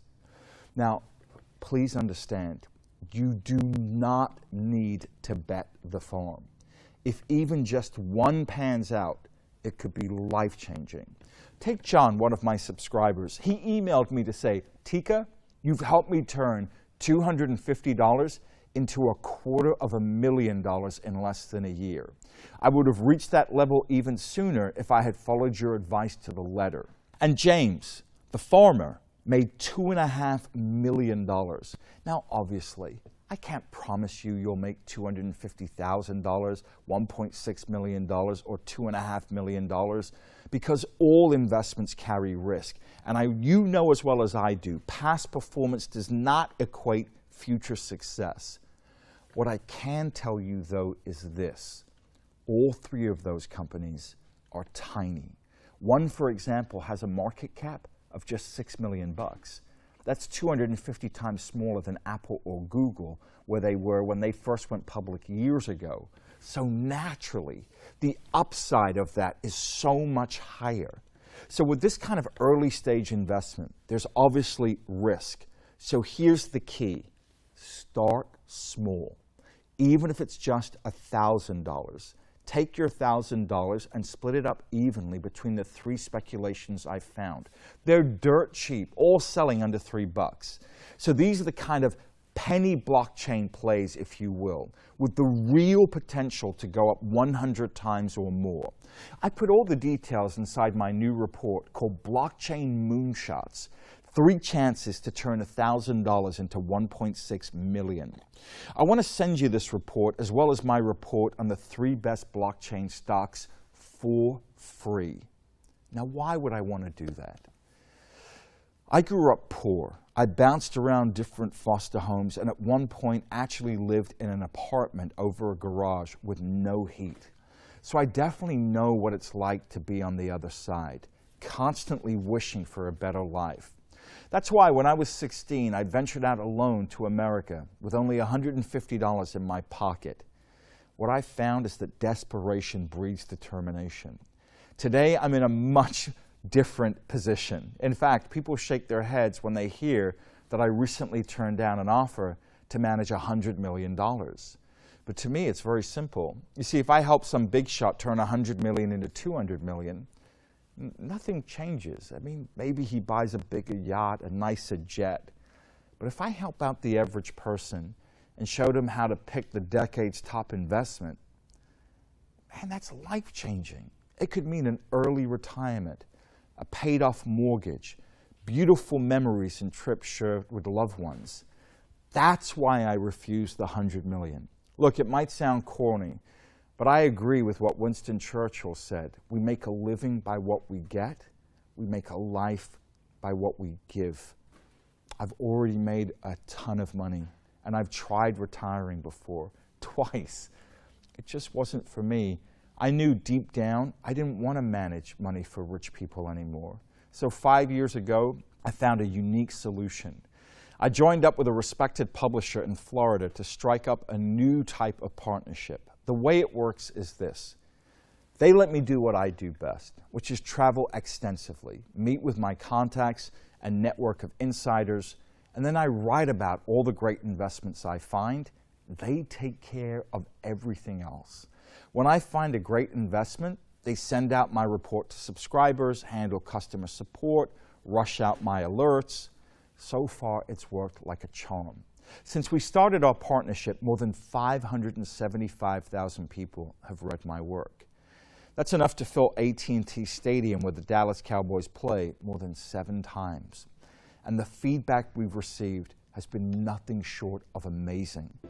That amount of money was life-changing security for us. And we're sitting in the security that Tika gave us instead of the storage locker in a 1-bedroom apartment. How can you ever say thank you to someone for literally changing your life that much? It's hard, and I'm sure it would be sappy, but boy, would it be heartfelt. So from that $10,000, it had gone up to $330,000, and we were just amazed. We've gained a lot of money, and I feel a lot more secure about the fact that I'm going to be able to retire, that I'll be able to retire without a mortgage, and I'll be able to afford to, live the kind of lifestyle that I want after I retire. The other thing we're doing is tomorrow we're leaving on a family holiday. We're going to go to the UK, we're going to go to Scotland, England, and Wales, see some really good sights, have a nice family holiday. I think he could retire if he wanted to, and because of who he is and how he cares about helping the average person build wealth, he's working really hard, and we're really benefiting from it. I'm a first-time investor and can't tell you how sweet this ride has been. Your plays have grown my savings from $20,000 to $135,000 in just 3 months. Retirement was a huge worry, and I did not believe it would be possible. However, with gains like this, I'm confident it will. I can't thank you enough. It's because of subscribers like BJ, Dave, and Michelle that I'm even more determined than ever to help my readers achieve freedom in their lives. That's why I've sent my 2 reports on the investment of the decade to all my subscribers. And today, I want to send this groundbreaking research to you too, especially if you weren't able to cash in on Microsoft in the 80s, Amazon in the 90s, Apple in the 2000s, Bitcoin 4 years ago. These were the best investments of the decade. This could be your second chance. Who knows when we'll see another opportunity like this again? So why not take advantage? Here's what I recommend. Try out my flagship investment letter, the Palm Beach letter.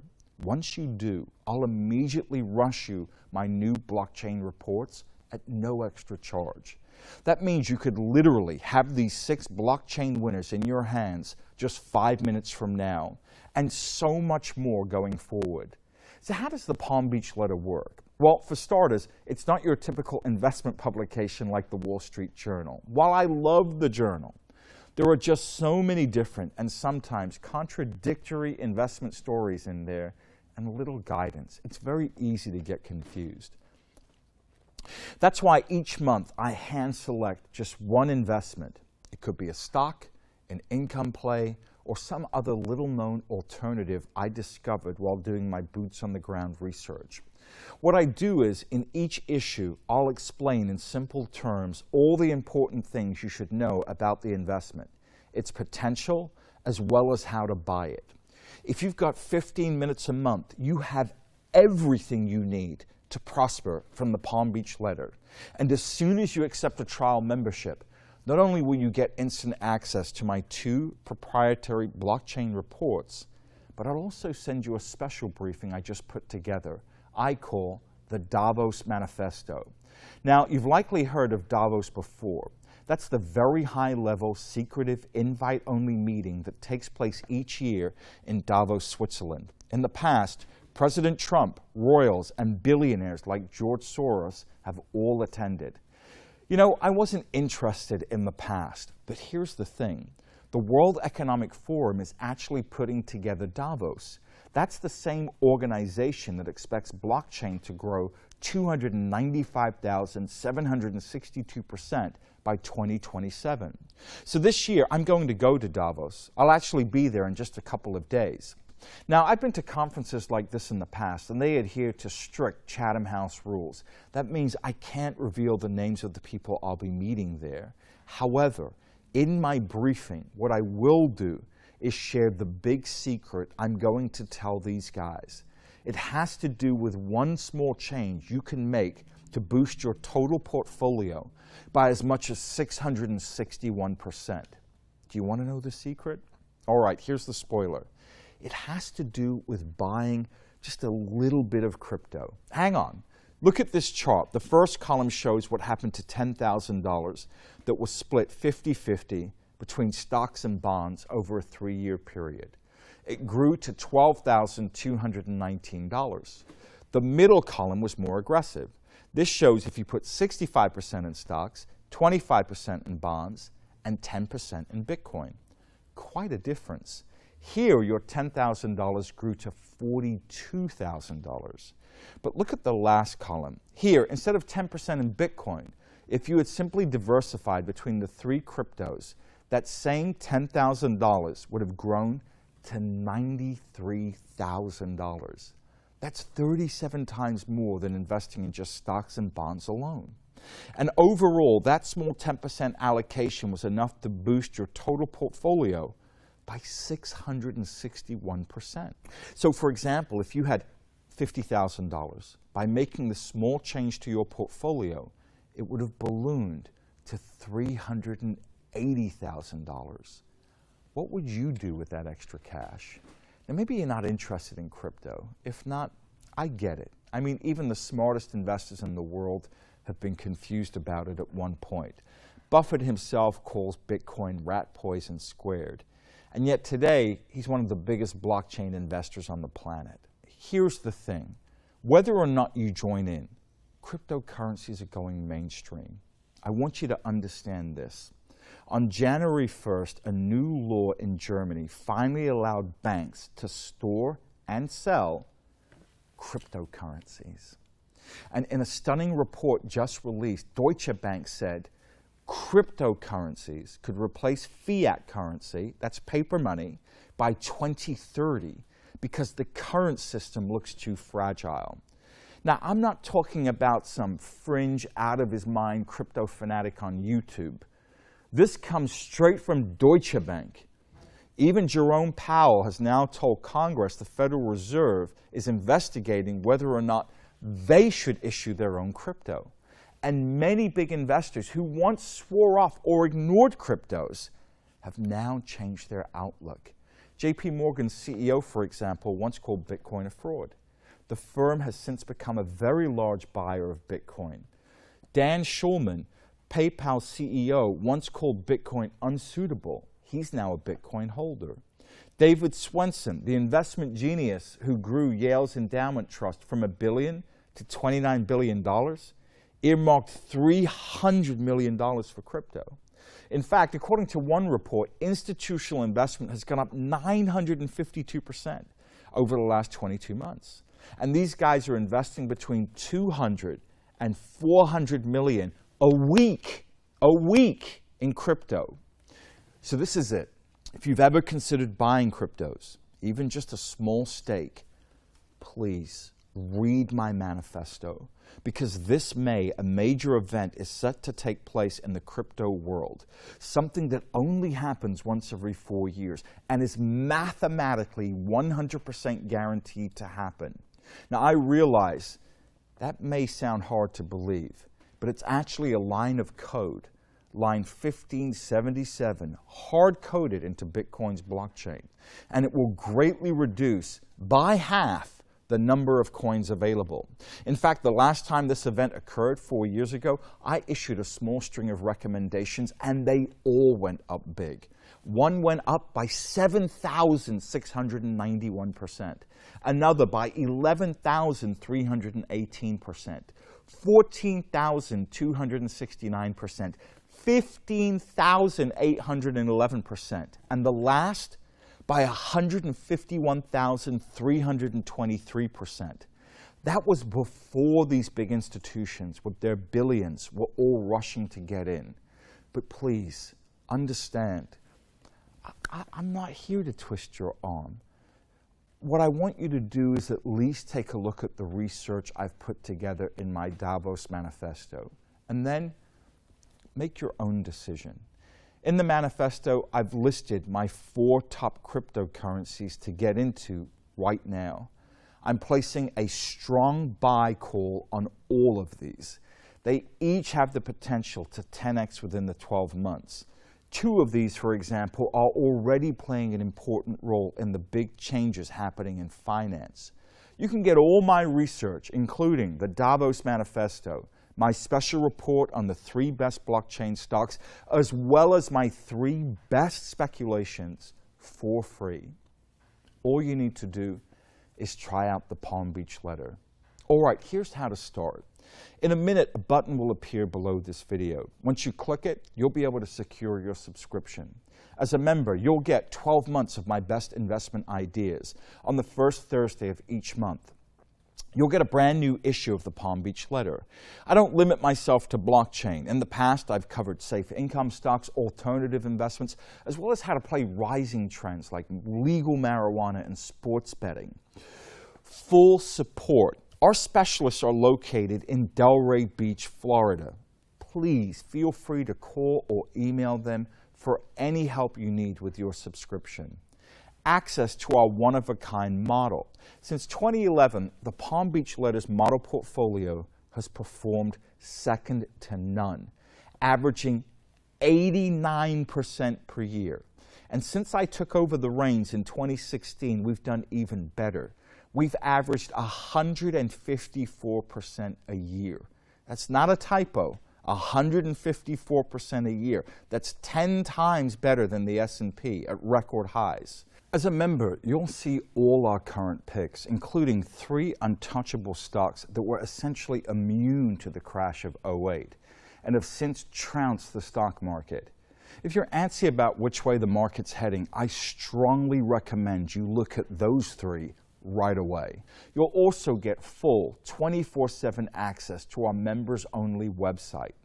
With your special password, which I'll send you in a minute, you'll be able to unlock our full archive of investment reports, including 2 reports I'm especially fond of.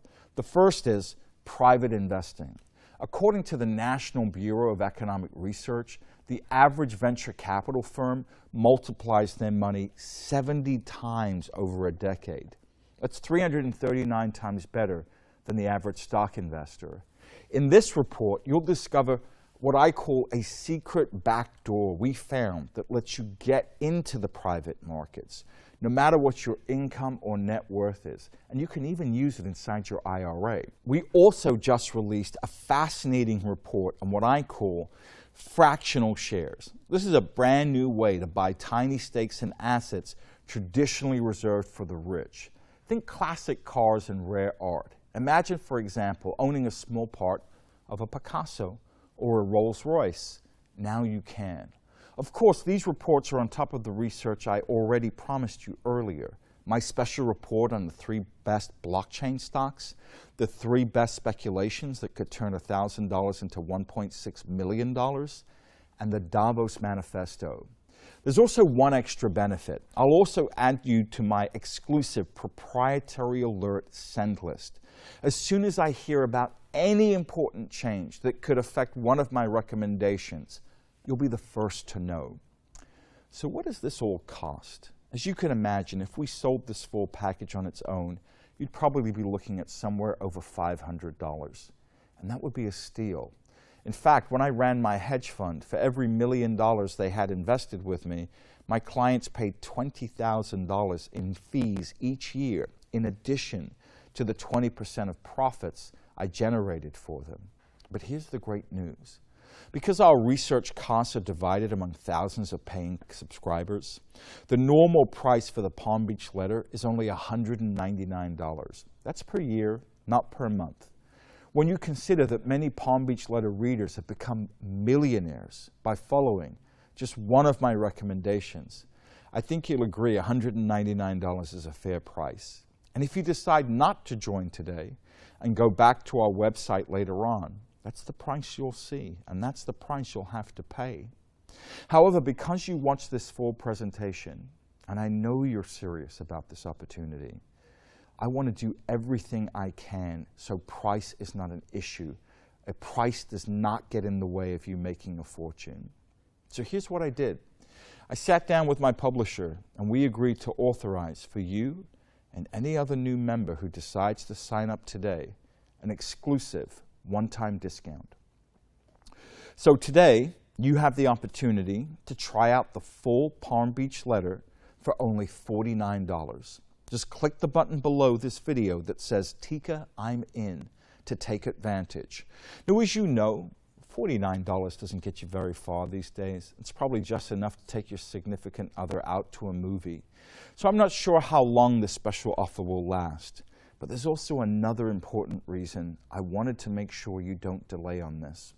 And that's because we only have a very short amount of time, maybe days, before the blockchain plays I've found break loose. You see, 2020 is going to be the banner year for blockchain. We've already seen how Germany green-lighted cryptocurrencies for major banks, and how the DTCC just put $10 trillion onto the blockchain. But several key events will take place in 2020 that will catapult blockchain very quickly. The first is Facebook. As you've likely heard, they're launching Libra, their brand new blockchain-based currency, very soon. Next is Morningstar. That's the company that ranks all the mutual funds. They will soon start ranking blockchain investments, bringing bank-level credibility to the space. Forbes says it could unlock billions. And perhaps the biggest event of all of this, Ethereum, the blockchain used by most of corporate America, including JP Morgan, who built an extensive platform based on Ethereum, is set to release its version 2.0. It's scheduled to happen any day now. This is huge. And already, venture capital investment in blockchain is starting to go vertical. Now is the time to invest before these catalysts shift the blockchain revolution from low to high gear. All right, it's time for me to go. I hope you've enjoyed this presentation. More importantly, I hope you will take action.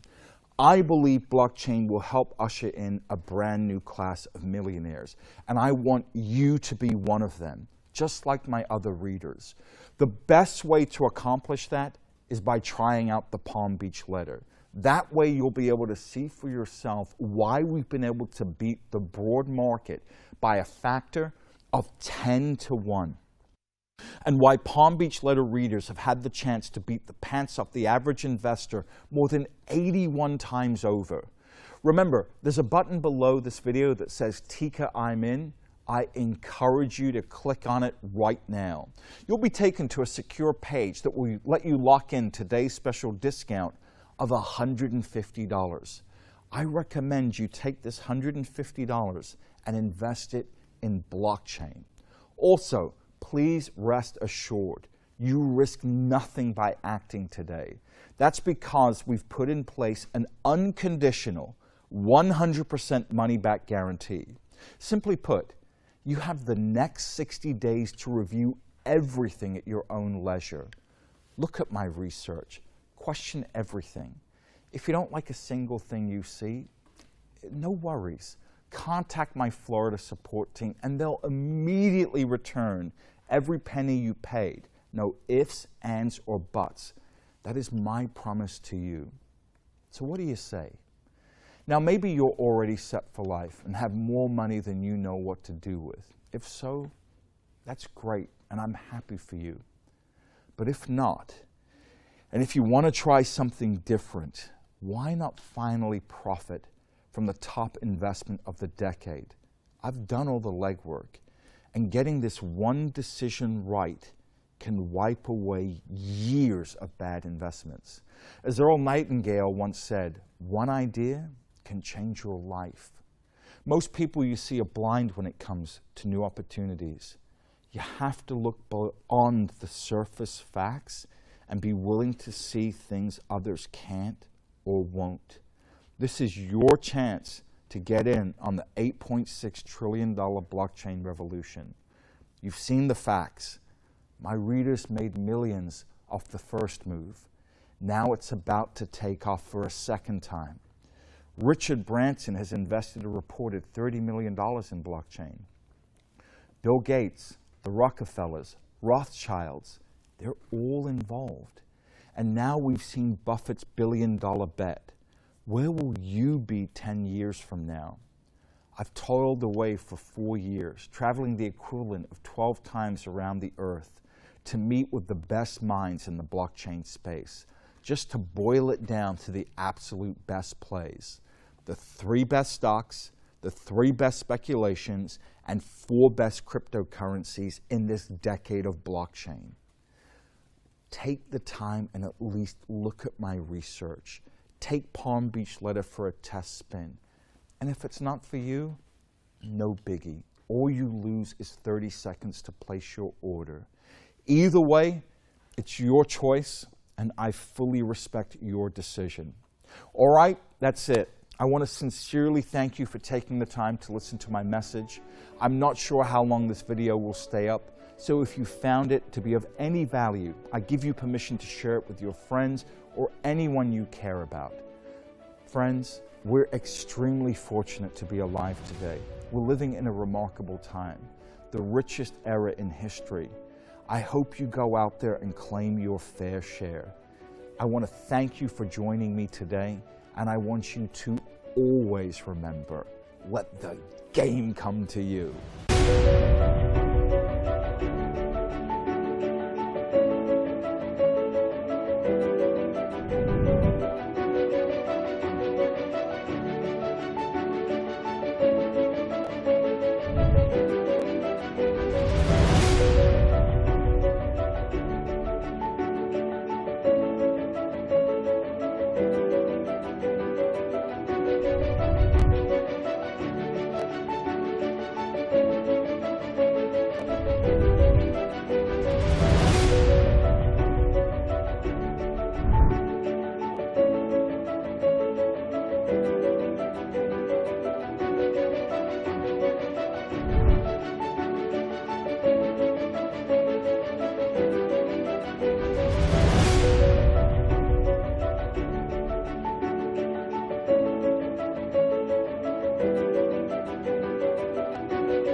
So from that $10,000, it had gone up to $330,000, and we were just amazed that it had gone up that much.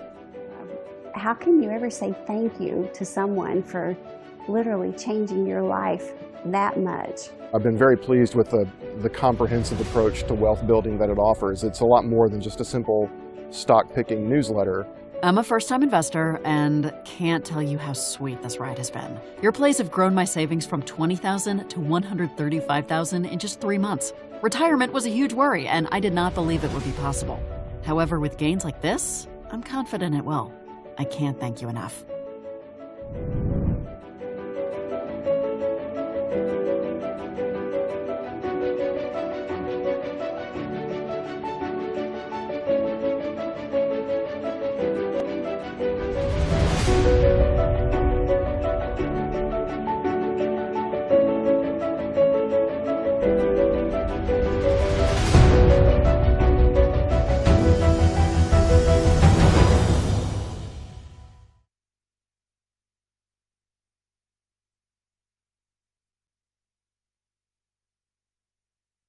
Currently, I have more than 10 stores running. In a month, I hit 2.1 million USD in sales, and my daily record was at 120K USD. I'm Yu Wei. I'm currently studying university. My age is 24, and I am primarily doing dropshipping. 5 years ago, I was in NS. I had a lot of spare time and some savings, so my brother introduced to me e-commerce dropshipping. So because the courses that he sent me, it seemed very easy. So of course, not knowing more, I tried and ended up earning a bit of money, but also ended up losing all of it within the next couple of weeks. So yeah, that was my first taste into dropshipping, and I didn't went back to it because I felt like I didn't know how to continue doing, or I didn't know how to make it into bigger numbers. The start of my final year at my university, that was when I saw my friends around me who have already graduated. They were unemployed, and it seemed very daunting to be unemployed because I am going to be unemployed in a year. I did a bit of research. I went to see what other ways I can make money online. I even did surveys where, like, you know, a 30-minute survey will give me 30 USD, and I tried affiliate marketing. I tried all sorts of weird stuff, and if you put in minimal effort, the results are obviously going to be minimal. So I decided to find something that I know for a fact gives me like insane returns on investments, something that would be worth it to put my time into. And I landed on dropshipping. One of the biggest challenges of starting a dropshipping business is that there are some decisions that I have to make that don't have data at all. And the next best thing is really experience. And Steve and Evan, of course, comes with experience. When they tell you their opinion, you know that like it doesn't come out from thin air. These are words from the giants in the industry that is molded through years of hard work and everything.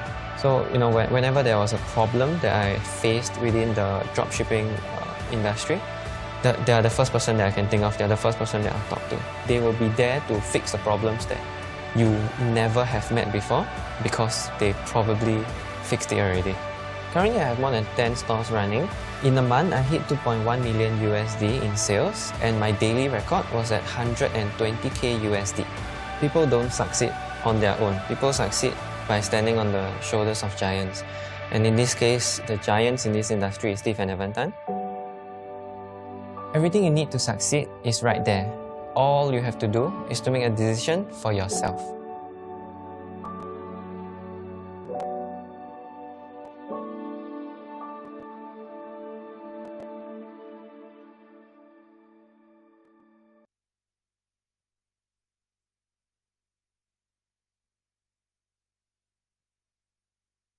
You got it.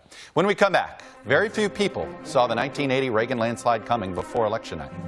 Could another one be brewing right under our noses? Panelists next.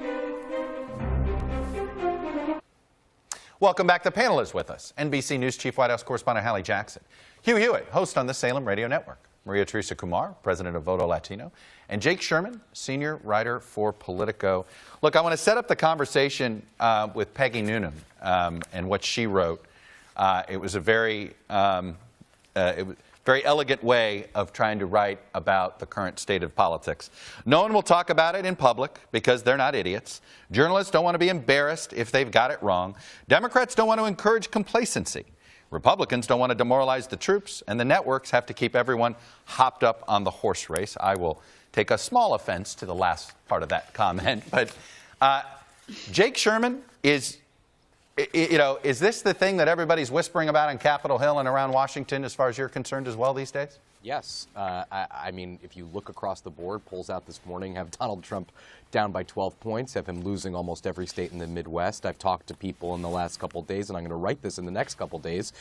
Republicans are going to lose seats in the House of Representatives that are at risk of obviously losing their Senate majority. So yes, I mean, absolutely. I think it's undoubtedly true that Republicans at this point, and this clip might become famous if I'm wrong, are in a really tough spot. Hallie Jackson, how self-aware, well, trust me, let me ask it this way. How self-aware of this current situation are the people around the president?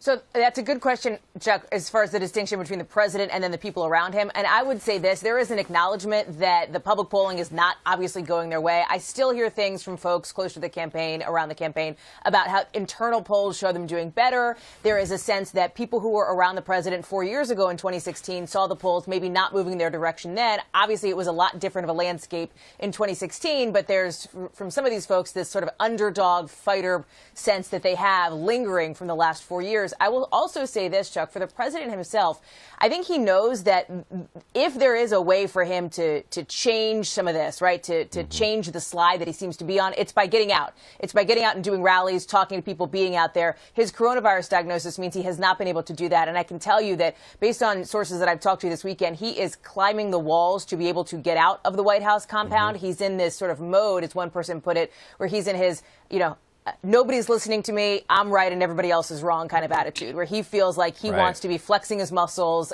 getting out, dictating some of these things. The challenge, of course, is that he has a team of people around him who are trying to channel some of that energy, if you will, into a way that could be potentially productive, and there's a real question mark of whether the president is willing to go along with those things or not right now. The bottom line is he's got these rallies set up Monday, Tuesday, Wednesday in various key battleground states, Florida, Pennsylvania, for example. To him, that's what's going to make the difference. Hugh Hewitt, are we in October 1996 territory? Here's Ken Spain, a Republican strategist, who told us on Friday, 6 months ago, Republicans were hoping that we would be talking about Senate races in Colorado, Arizona, and Maine. Instead, there's concern about the potential outcomes in states like South Carolina, Georgia, and Kansas. The point being is, it was about this time in October of 96 when the word went out. It's every Republican for themselves. Don't worry about Bob Dole anymore. How close are Senate Republicans to that mindset? A week ago, they were very close to that, Chuck, but not. This has been a week of enormous relief. I've interviewed a dozen Republican senators, and the vice presidential debate really turned it around for a lot of Republicans, as did the president's sort of powerful energy on conservative media getting back out there. They're not afraid he's going to be out of the picture, generating base enthusiasm. I remember '96 when Jack Kemp just got completely creamed by Al Gore in the vice presidential debate. Well, this time, Vice President Pence played direct to Pennsylvania on fracking, direct to Pennsylvania on the Supreme Court. So I think across the Senate map, I believe the president is down in double digits, but closing nationally. But across the Senate map, this was a very good week, and that's not even counting the Cal Cunningham collapse in North Carolina. Maria Teresa Kumar, I will say this. I was surprised at the lack of enthusiasm that I heard from Ted Cruz about the president's political standing. Well, he said that he's expecting a bloodbath, right? And I think that that's exactly why you have individuals now saying, shoot, we basically gave our Republican Party over to Donald Trump, and he has such an outsized figure. Our destiny is intertwined. You showed a clip of McSally. She couldn't distance herself from the president because she knows that if she denounces him, all of a sudden she is also on his bad list. But the people of Arizona also recognize that she is not the person that is going to get them out of this rut. When you look at the polls and you see that 79% of individuals are fearful for this election, it's not that they're fearful of COVID or healthcare or the environment. They're fearful of the person at the top at the White House making these decisions. This is going to be an election where folks are going to be going out because they're fearful, and they're fearful about their safety. And what Kamala Harris did so brilliantly during the vice presidential debates was that she was talking to suburban white women, saying, your life does not have to be this way. You're right now feeling insecure. Yeah. Come back to the Democratic Party like you did during the 2018 election. And that's who she needed to win over, and I think she did an excellent job. You know, Maria Teresa, you actually provided a good segue of a graphic I wanted to put up for everybody here. This issue of who's hopeful and who's fearful, this was fascinating in Pew. Your feelings on the state of the country, and they asked a general question, are you fearful or are you hopeful? What was interesting is while a majority of the country said they're fearful, Biden supporters, Hallie Jackson, were more likely to be fearful. 79% of Biden supporters called themselves fearful. Trump supporters called themselves hopeful, 64%. I will say this, fear motivates. The Trump supporters were more fearful 4 years ago, and that worked. And you're starting to see that, and I'm struck by something that Senator Cruz said, Chuck, that he's been talking about, which is this idea that if fear does motivate, it's an acknowledgement from the senator that Democrats would likely do better, and it's because of those poll numbers that you're talking about, Chuck. So you're seeing Republicans trying to take that and spin it as Democrats are the ones painting this sort of dark and dystopian message to try to motivate people to come out to the polls. You know, in reality, some of the language and rhetoric that we've heard from President Trump, what he's been running on so far has been this message of law and order, which his supporters appreciate. Critics say, listen, you're talking about trying to scare, for example, suburban women and some of these key voting constituencies with the language that you're using and with the picture that you're painting. So I do think that is something that is going to be critical over the next couple of weeks. Well, I will say this, the political landscape, if it is a fearful landscape, we know that that usually is a greater motivator. Let me pause the conversation there. When we come back, how likely is it that we will have a COVID vaccine soon, and who will get it? Coming up, my interview with Bill Gates and his work to get a vaccine available and distributed to people no matter their income all over the world.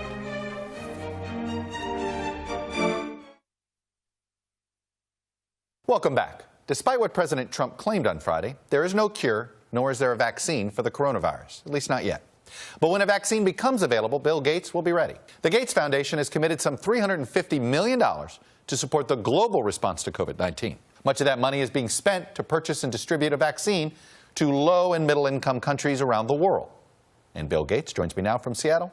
Mr. Gates, welcome to Meet the Press. Thank you. I want to start with those comments from the president about the treatment he received, because these monoclonal antibodies, he has called this cocktail that he got, this experimental cocktail he got, he has called it a cure. Now, this is something you've been talking about, too, as well, and I think the foundation has supported research on this. Could this become the leading therapeutic for the coronavirus as we go forward? Yeah, the word cure is inappropriate because it won't work for everyone. But yes, of all the therapeutics, this is the most promising. And so we've been working with the companies doing antibodies. We reserved factory capacity all the way back in the spring. And now we're partnered with Eli Lilly, who with Regeneron has been the fastest to get these antibodies ready. They could reduce the death rate quite a bit. So far, we only have dexamethasone, which we funded a UK trial that helped with that. And so adding this to the tools would be a great thing. What's realistic about getting access to this for hundreds of thousands of people that may need it? Right now, the president is the president, so he's got access to this experimental treatment. How quickly could this be distributed around the country? Well, very, very few people have had it because it's not approved, and the manufacturing is just ramping up. Now, the pharmaceutical companies are working with each other, sharing capacity, very focused on this. It's a very impressive story, just like on the vaccine side. A little bit, you don't want politicians saying something should be approved because it's wrong to think of political pressure as needing to be, or appropriate in these cases. I hope the FDA, can take the data, which is looking quite good, and get these out, in the next few months, because we have so little to save lives, and we're going back up to record levels of deaths here in the fall. Let's move to the vaccine. We know there's a lot of vaccine candidates out there. What is, from where your perch, where are we on this progress, and when do you expect to see the first one that can be used for, say, elderly and those first responders?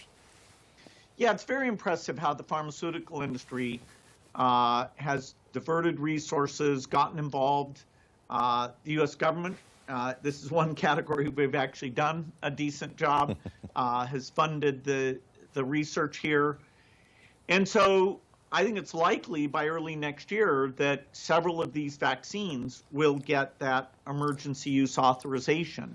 I want to end our conversation going back to the pandemic and the overall response.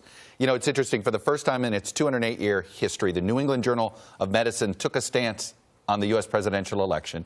They didn't name the president himself, but here's what the editors wrote. The federal government has largely abandoned disease control to the states. Instead of relying on expertise, the administration has turned to uninformed opinion leaders and charlatans who obscure the truth and facilitate the promulgation of outright lies. We should not abet them and enable the deaths of thousands more Americans by allowing them to keep their jobs. Let me ask you this. Can we do a reset in our response, or is it too late?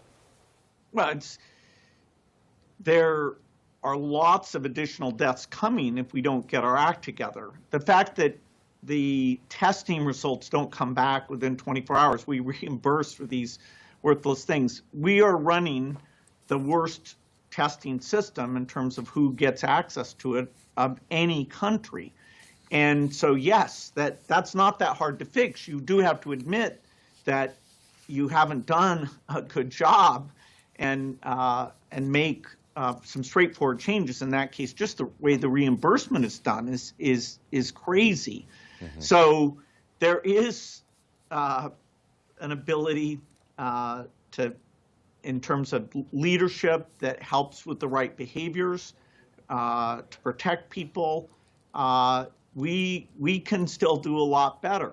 Other than funding research, we fall very low in terms of how the quality of our response, which is the opposite of what you would have expected.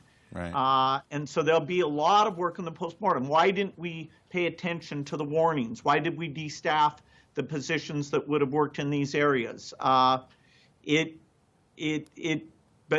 just trying to assess blame is not what the focus should be now. The focus should be now is get the diagnostics right. Don't have say that the FDA is being pressured to do something so that their integrity is clear cut, and then on the vaccine front, get it to everyone with the right message, including get it to the world so the disease isn't constantly coming back in to our country. I guess the question do you fear that the mass debate, basically it's been lost? I mean, the state of Florida, the governor there is telling the NFL teams, go ahead and fill your stadiums to capacity. It's okay. There's no mask mandate, no anything. Now, the football teams have decided not to do this, Mr. Gates. But this is the rules there. If this is where we are, does it basically mean that the vaccine is our only hope of getting back to normal? Yeah, well, society should be able to have things like schooling that get a priority versus certain more entertainment-related things. And I guess, politicians will show what their value system is there. The only way we'll get completely back to normal is by having maybe not the first generation of vaccines, but eventually a vaccine that is super effective and that a lot of the people take, and that we get the disease eliminated on a global basis. That is where we can finally start taking all the problems that have been created in education, mental health, and start to build back in a positive way. Bill Gates, obviously founder of Microsoft, one of the biggest philanthropists around the world these days. Thanks for coming on and sharing your perspective with us, sir. I appreciate it. Great to talk to you. And when we come back, what to watch for on election night? A whole lot more than the White House could wind up changing hands. Stay with us.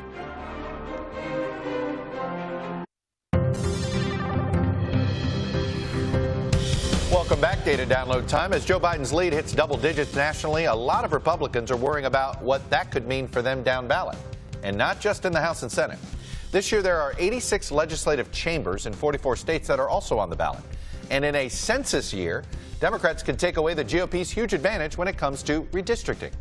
So how likely is it that Democrats could flip some of these state legislative chambers? First, let's look at 3 highly competitive states that have been controlled by Republicans for a decade. In all 3, Republicans are in danger of losing their majorities, especially with Joe Biden ahead in the 538 polling average in Michigan and North Carolina, and he's also up by a point now in Iowa. Then there's Texas. Republicans have held the Lone Star State for almost 2 decades. The Texas House was last controlled by Democrats in 2002. Winning it back would be a steep climb. They need to flip 9 seats. But Texas looks like a Trump-Biden swing state now, and that could filter down to the State House. What about Florida? The Florida State Senate was last controlled by Democrats in 1994, last century. Democrats would need a net gain of 4 seats to win it back. Of course, Florida is always neck and neck at the presidential level. Right now, Biden is up by 4 points in the averages. Lastly, Arizona. The last time Democrats had control of the State House there was 1966. But they only need to gain 2 seats for a flip in a state that's clearly trending blue. To be clear, it would take a blue tsunami for Democrats to succeed in all of these states. But with less than a month until Election Day, a lot of signs suggest there may be real potential down-ballot problems for Republicans. And with redistricting on the line, these legislative elections will help determine Congress for the next decade. When we come back, that plot to kidnap Michigan's Governor Gretchen Whitmer and what it says about our politics today. Hate groups heard the president's words not as a rebuke, but as a rallying cry, as a call to action. When our leaders meet with, encourage, or fraternize with domestic terrorists, they legitimize their actions, and they are complicit. When they stoke and contribute to hate speech, they are complicit. That was Michigan Governor Gretchen Whitmer after the news of the arrest of 13 separate individuals charged with either state or federal crimes, basically in a collusion in an attempt that they wanted to kidnap the governor and apparently put her on trial. The president responded to Governor Whitmer's remarks on Twitter, saying Governor Whitmer, Michigan has done a terrible job. Rather than say thank you, she calls me a white supremacist. Governor Whitmer, open up your state, open up your schools, and open up your churches. Maria Teresa Kumar, this was a frightening event, and I'm struck at how partisan the response already is.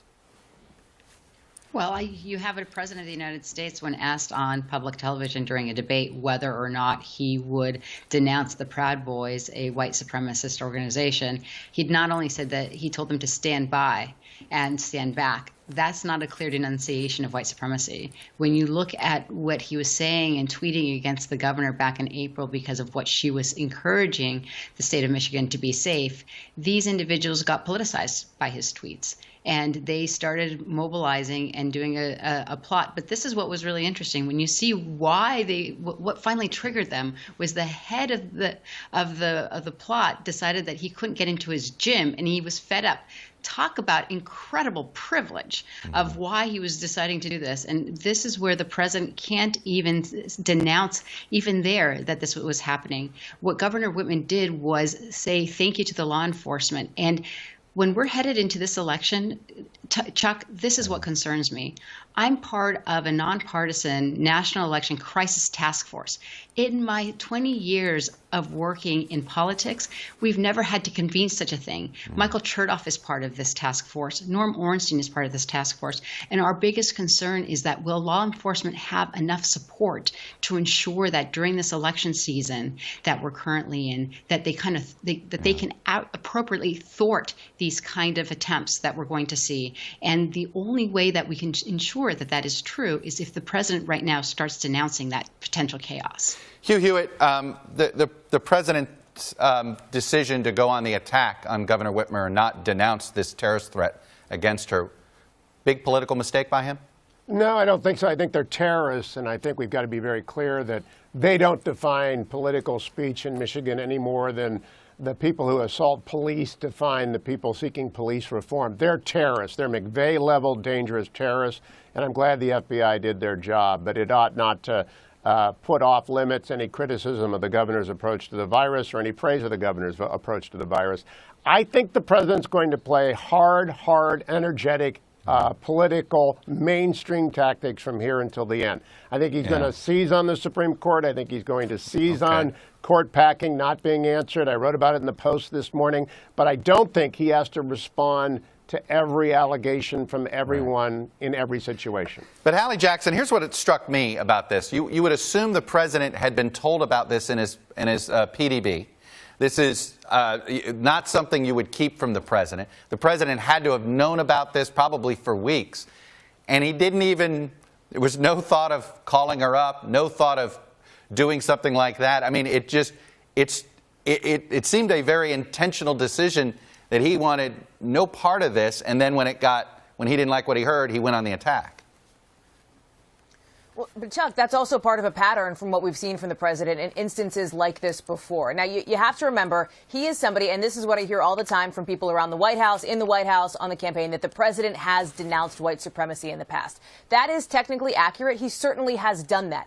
At the same time, he has done that when he has come under immense political pressure to do so. It is not something that in the past he has easily volunteered, and that is where critics are especially concerned about the president's rhetoric, his language on this. You have to remember, too, Chuck, that oftentimes the president will say he doesn't know about something until it is sort of the main headline that he's getting pummeled with questions about. And I think, too, what happened recently with the situation of the QAnon conspiracy theory, for example, the Proud Boys, the president sort of says, well, I'm not super clear on what that is, even though the expectation is and the presumption is from people who understand these sorts of national security threats, because Hugh is right, this is terrorism what happened, that the president would have been briefed about those things. Chuck? Jake, on Capitol Hill, I just was surprised at where there wasn't sort of more bipartisan concern, more bipartisan sort of calls to, wow, this has gotten out of whack.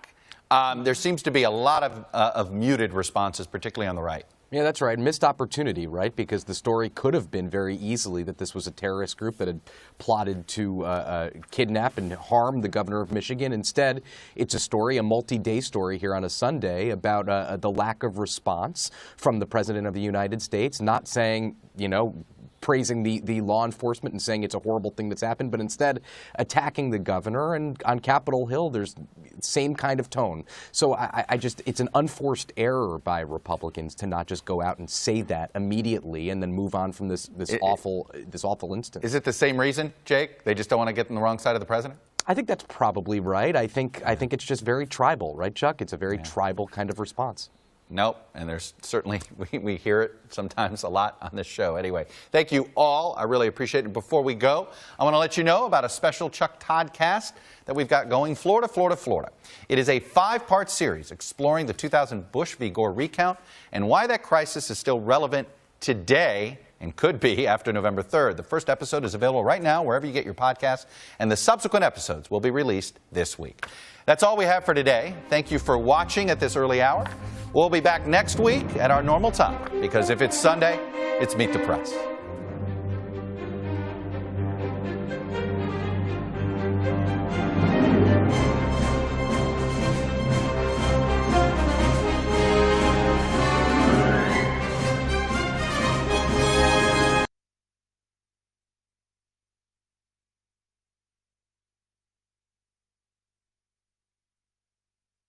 Despite what President Trump claimed on Friday, there is no cure, nor is there a vaccine for the coronavirus, at least not yet. But when a vaccine becomes available, Bill Gates will be ready. The Gates Foundation has committed some $350 million to support the global response to COVID-19. Much of that money is being spent to purchase and distribute a vaccine to low and middle income countries around the world. And Bill Gates joins me now from Seattle. Mr. Gates, welcome to Meet the Press, sir. Thank you. I want to start with those comments from the president about the treatment he received, because these monoclonal antibodies, he has called this cocktail that he got, this experimental cocktail he got, he has called it a cure. Now, this is something you've been talking about, too, as well, and I think the foundation has supported research on this. Could this become the leading therapeutic for the coronavirus as we go forward? Yeah, the word cure is inappropriate because it won't work for everyone. But yes, of all the therapeutics, this is the most promising. And so we've been working with the companies doing antibodies. We reserved factory capacity all the way back in the spring, and now we're partnered with Eli Lilly, who with Regeneron has been the fastest to get these antibodies ready. They could reduce the death rate quite a bit. So far, we only have dexamethasone, which we funded a UK trial that helped with that. And so adding this to the tools would be a great thing. What's realistic about getting access to this for hundreds of thousands of people that may need it? Right now, the president is the president, so he's got access to this experimental treatment. How quickly could this be distributed around the country? Well, very, very few people have had it because it's not approved, and the manufacturing is just ramping up. Now, the pharmaceutical companies are working with each other, sharing capacity, very focused on this. It's a very impressive story, just like on the vaccine side. A little bit, you don't want politicians saying something should be approved because it's wrong to think of political pressure as needing to be or appropriate in these cases. I hope the FDA, can take the data, which is looking quite good, and get these out, in the next few months, because we have so little to save lives, and we're going back up to record levels of deaths here in the fall. In fact, I'm curious. I mean, do you think that in some ways finding therapeutics might end up being as important, if not more so, than this vaccine? Because we're not even sure how good the vaccines are going to be and how long it will take.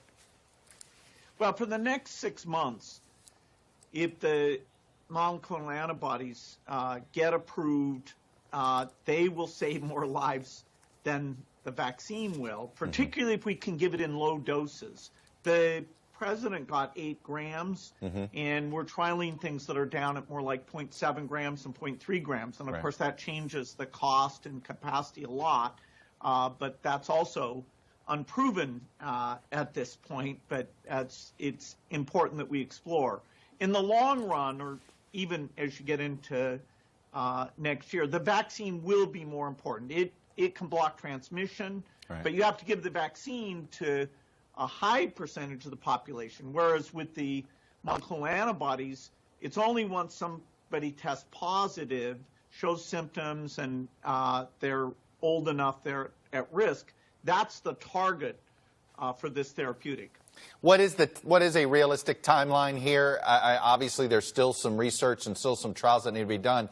What would be realistic before it becomes sort of semi-common practice in treating these specific cases that you just described? Well, I think it's likely that in the next month or two, some of these antibodies, including the 2 leading ones, Regeneron and Eli Lilly, there's a few others that are also promising a few months behind. They are likely to get this emergency use license. Let's move to the vaccine. We know there's a lot of vaccine candidates out there. What is, from where your perch, where are we on this progress, and when do you expect to see the first one that can be used for, say, elderly and those first responders? Yeah, it's very impressive how the pharmaceutical industry has diverted resources, gotten involved. The U.S. government, this is one category we've actually done a decent job, has funded the research here. And so I think it's likely by early next year that several of these vaccines will get that emergency use authorization. Pfizer may be the first, even late in the year. Right. But they all are showing pretty good data. The phase 3 data is the key thing, particularly for the safety, making sure we're not seeing side effects. So the tool is ramping up, and over the course of the first half of the year, those volumes will get to the point where we really will be asking Americans to, step forward. The effectiveness could range, could be as low as 50% or as high as 80 or 90%. And different of the vaccines, some will fail completely and others will hit a very high bar. But we don't know yet. Let me ask it this way, though. There were people that thought we could get an HIV vaccine back in the 80s, that was going to happen in a year or two. Of course, we're 40 years and we're not there. Why is there so much optimism that we're going to get this, that there is going to be a working vaccine of somewhere between 50 and 80% protection? Well, we're able to raise antibody levels to somewhere in the range of the natural response. In the case of HIV, there's not a natural response. Almost no patients have it under control. And HIV it changes a lot, which this virus does not. In fact, Dr. Fauci was always one of the more conservative voices saying, hey, we don't know when we'll get an HIV vaccine. So he was great on that.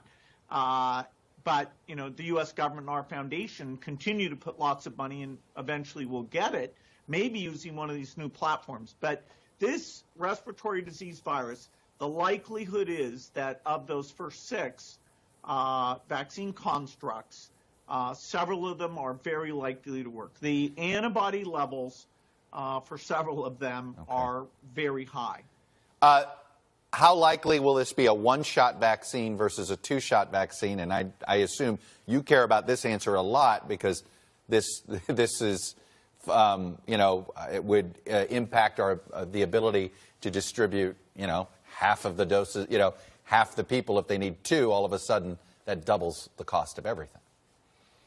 Yeah, of the first 6 vaccines, there's only one that's doing a phase 3 trial that includes a single-dose arm, and that's Johnson & Johnson.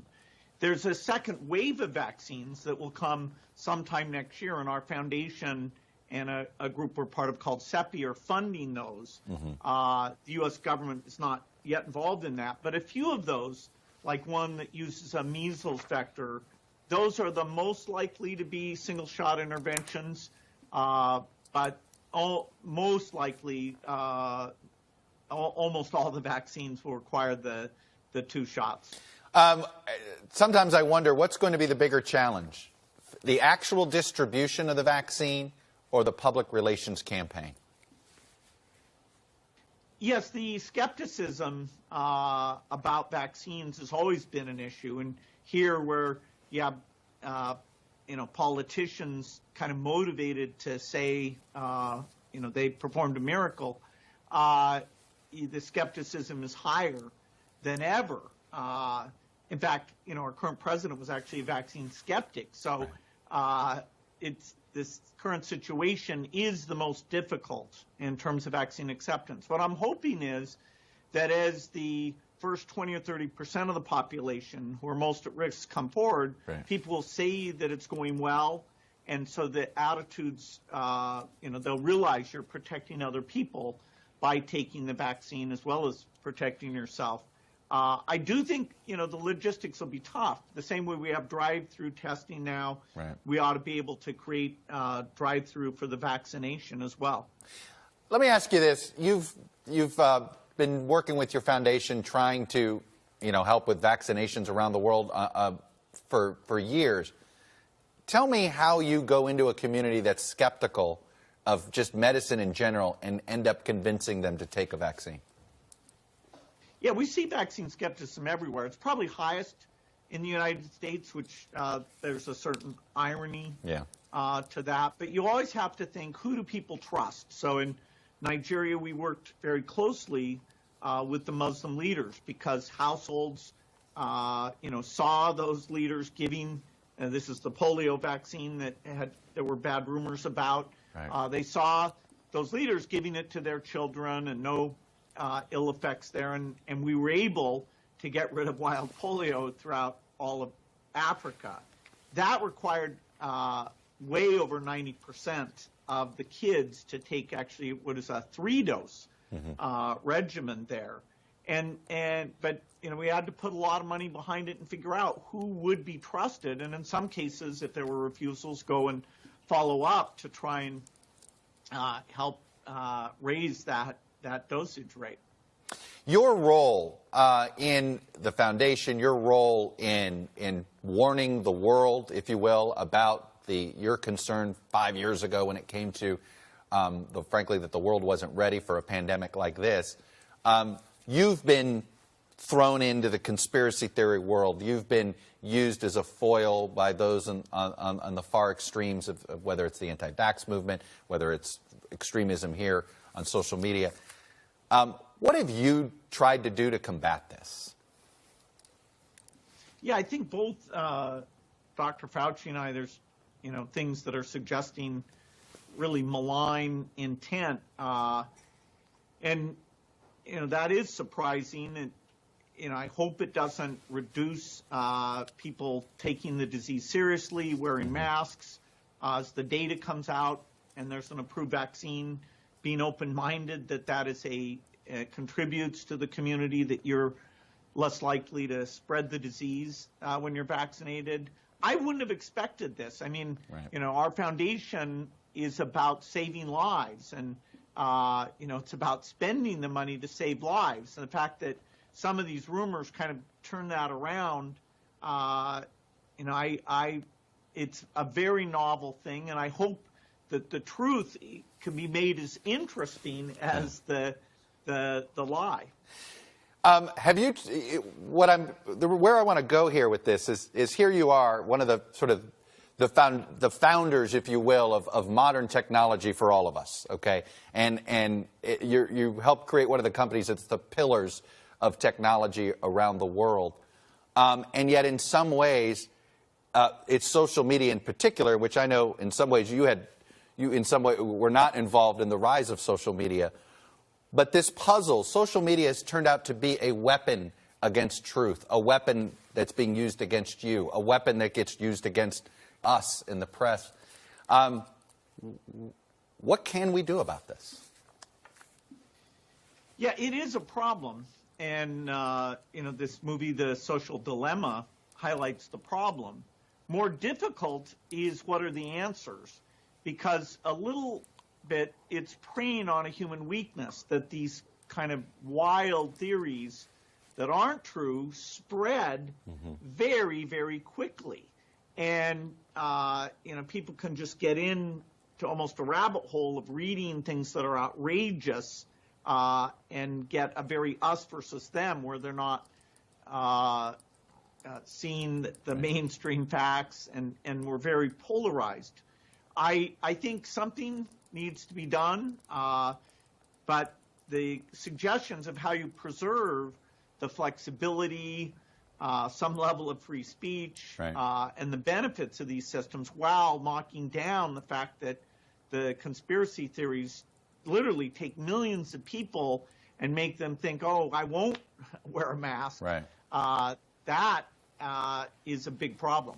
Did you ever expect that what was supposed to democratize information and democratize access ended up fueling what we're seeing today? I mean, I have to be honest with you. I'm not sure what good comes out of social media right now.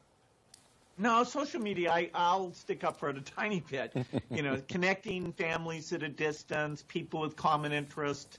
If you look at the digital world in general, it's allowed some people to work at home. It's allowed the research to be shared about this disease at the rapidest pace ever. So the digital realm still has a lot of very positive things coming out of it. And so I'm hopeful we'll see creative suggestions. Right. How do you mark things that are false? How do you slow them down? How much of a burden should there be on the companies? How do you get communities of people working together to try and minimize these false beliefs that are making the pandemic worse. It's funny, we just had this issue in Michigan, these militia members trying to kidnap the governor of Michigan. And look, the FBI had an informant. That was very helpful to them. But they did a lot of this planning using encrypted messages. And the question is, what is that line for these tech companies? Let's take Facebook in particular. Where should they be accountable for, maybe their algorithms or their encryption versus how much are they accountable to protecting a private citizen?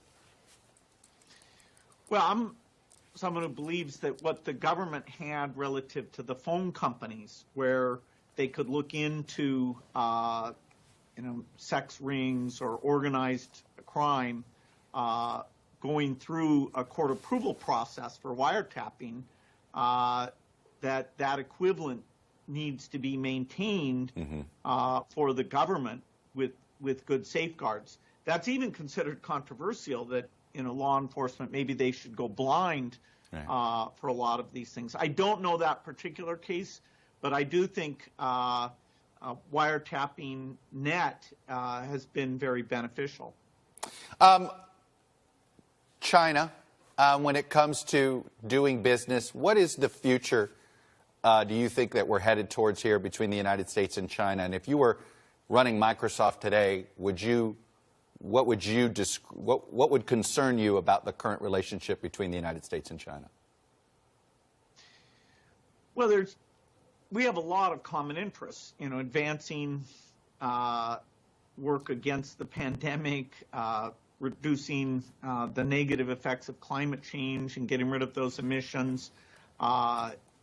There, should be things that are things that can be tackled together. So it's not completely zero-sum. The amount of understanding between the two countries has gone down, and that's a bit dangerous. You could even get a war at some point, which I don't think would be advantageous for either side. So, how do you find these common grounds? How do you stake out what your clear positions are?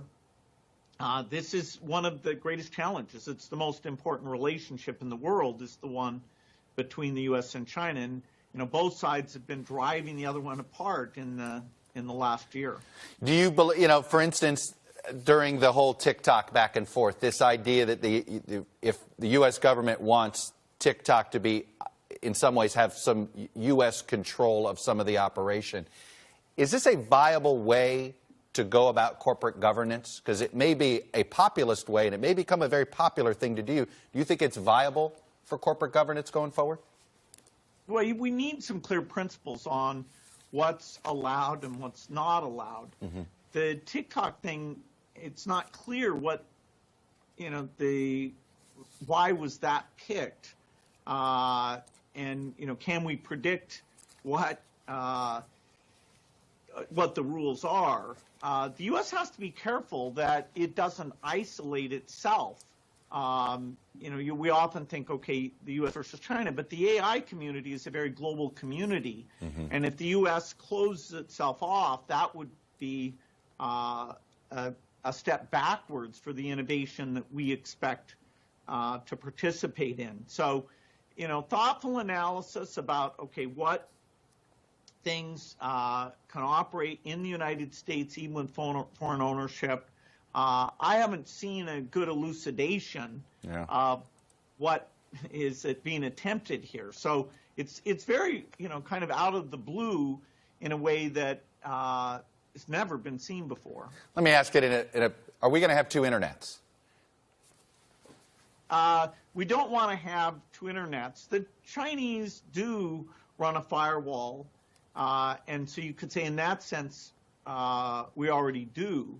I don't think the U.S. internet should diverge from, say, the European internet or the sharing of AI research, that we should view that like weapons research, because the open, broad usage is what drives it forward. I want to end our conversation going back to the pandemic and the overall response. It's interesting. For the first time in its 208-year history, the New England Journal of Medicine took a stance on the U.S. presidential election. They didn't name the president himself, but here's what the editors wrote. The federal government has largely abandoned disease control to the states. Instead of relying on expertise, the administration has turned to uninformed opinion leaders and charlatans who obscure the truth and facilitate the promulgation of outright lies. We should not abet them and enable the deaths of thousands more Americans by allowing them to keep their jobs. Let me ask you this. Can we do a reset in our response, or is it too late? Well, there are lots of additional deaths coming if we don't get our act together. The fact that the testing results don't come back within 24 hours, we reimburse for these worthless things. We are running the worst testing system in terms of who gets access to it of any country. And so, yes, that's not that hard to fix. You do have to admit that you haven't done a good job and make some straightforward changes. In that case, just the way the reimbursement is done is crazy. Mm-hmm. So there is an ability in terms of leadership that helps with the right behaviors to protect people. We can still do a lot better. Other than funding research, we fall very low in terms of how the quality of our response, which is the opposite of what you would have expected. Right. And so there'll be a lot of work in the postmortem. Why didn't we pay attention to the warnings? Why did we destaff the positions that would have worked in these areas? But you know, just trying to assess blame is not what the focus should be now. The focus should be now is get the diagnostics right.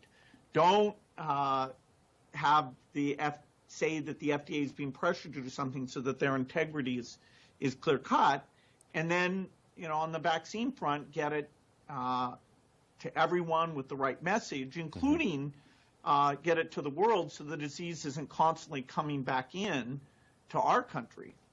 I guess the question do you fear that the mass debate, basically it's been lost? I mean, the state of Florida, the governor there is telling the NFL teams, go ahead and fill your stadiums to capacity.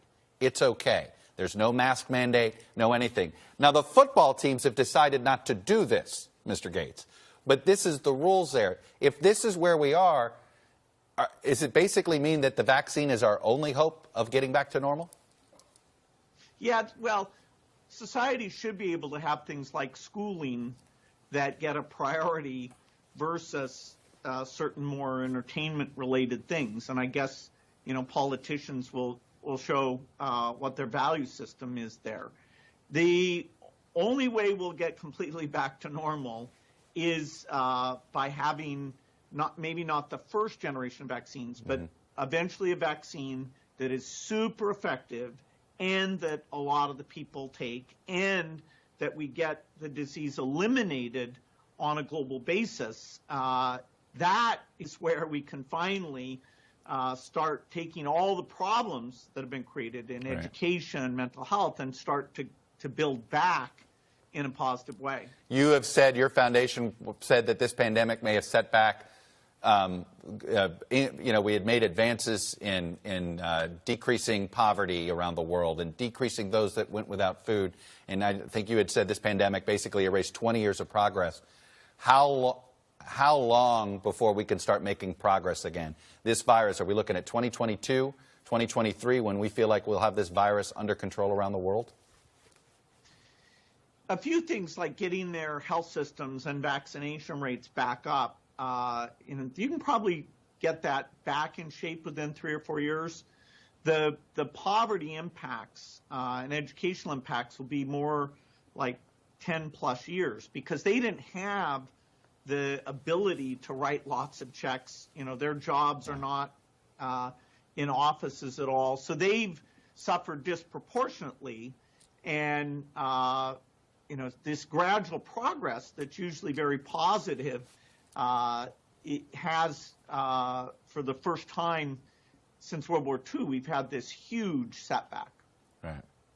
And I'm curious, do you think this global sort of movement that is anti-globalism, is this something that can get reversed, or do you fear it's only going to cause more of these problems down the road? Well, the kind of cooperation we're seeing on the research for the vaccine, that work is not entirely in the U.S. In fact, for the ones the U.S. government has funded, a lot of the amazing work is over in Europe. So countries working together on tough problems, including over time climate change, being ready for the next pandemic. I think the value of global cooperation is quite evident. After World War II, we built a lot of institutions that meant we haven't used nuclear weapons since then. So yes, you can always have tuning on the global system, but the idea of each country for itself, that won't ever help us deal with pandemics or climate change.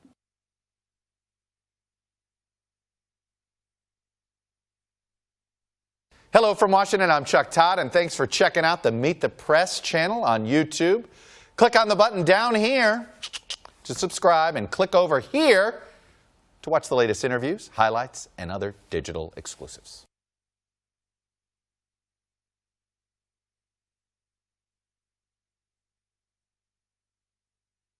Breaking news in our changing world. Download the NBC News app. This morning across the country, what the new normal for schools will look like. Many teachers left making tough choices between the job they love and their family. What am I going to decide? Take care of my children or have a job? That's an impossible decision. You're creating a little community school. This is a moment where we can just develop ourselves and develop our community. Let's turn it over to students. How do they really feel about returning to school? What I miss is my teachers. They are resilient. Today's headlines can be hard to understand, and a lot of kids have questions, so we started a newscast for them. We hope your family will watch Nightly News Kids Edition. The person leveling the accusations isn't me, it's John Bolton. I have heard from sources, and you guys have reported, that Dr. Fauci, through Secretary Azar, had been banging the pots and pans very early in the year. I worked on campaigns. If that was a campaign event, it was a crummy one. Deadline White House is now 2 hours. Weekdays from 4 to 6 on MSNBC. Protests broke out. The coronavirus pandemic. The story. Emergency approval to treat COVID-19 with plasma. Many questions remain about how well it works. From every angle. How much of the increased tension was due to the militias that came here? On the ground. Deadly western wildfires in California. Entire communities were also wiped off the map. And in depth. One of the big concerns is indoor air quality. What are you doing to address that? NBC Nightly News with Lester Holt. We paid for it, and at the end of the day, nothing's left. That since they cannot buy a flat already. Owning a home is one of life's biggest milestones to Singaporeans. More than just a roof over our heads, it gives a sense of security and comfort, sometimes even seen as a symbol of wealth or stature. But do Singaporeans really know the value of their homes? Is owning a home really a safe asset? Do you know what is the remaining lease left on the HDB? I'm not too sure about that. No idea. 70-something? For around 75 more years. And do you think that your house is an asset or liability? Of course it's an asset. I think it's an asset. It's more on a liability. Do you know that after some time, the HDB will depreciate, especially when it hits the 40-year mark? I would think so, but I think for this locality, we are still quite blessed. Yes, definitely, down to zero value. Yeah, I know. I'm really sad actually. That's why I keep telling my husband to do something about it. Any idea what will happen to your home when the lease goes to zero? Don't know. I'm not here anymore. Taken back by the government. And how do you feel about that? Not good. Because we paid for it, and at the end of the day, nothing's left. I feel it's a bit unfair, but nothing much that we can do, so yeah. If they were to take back our asset, right, definitely I will be sad. Do you know that if you sell and buy back another subsidized HDB, you have to pay a resale levy of about 55,000? Oh, I'm not too sure about that. No, I'm sure about it. Are you shocked?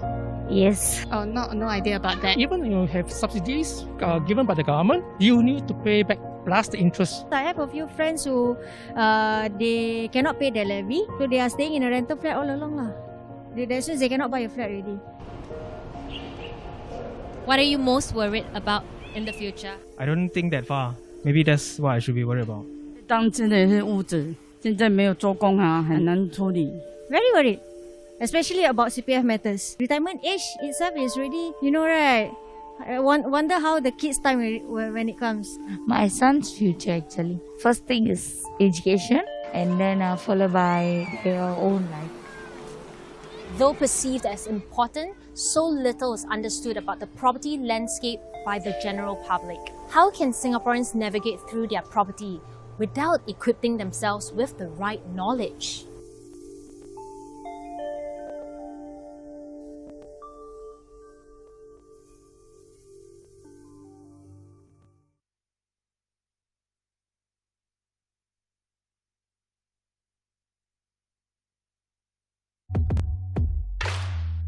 Together we can do anything.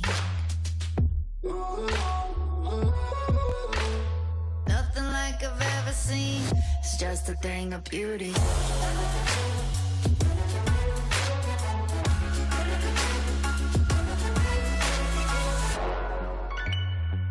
It's just a thing of beauty.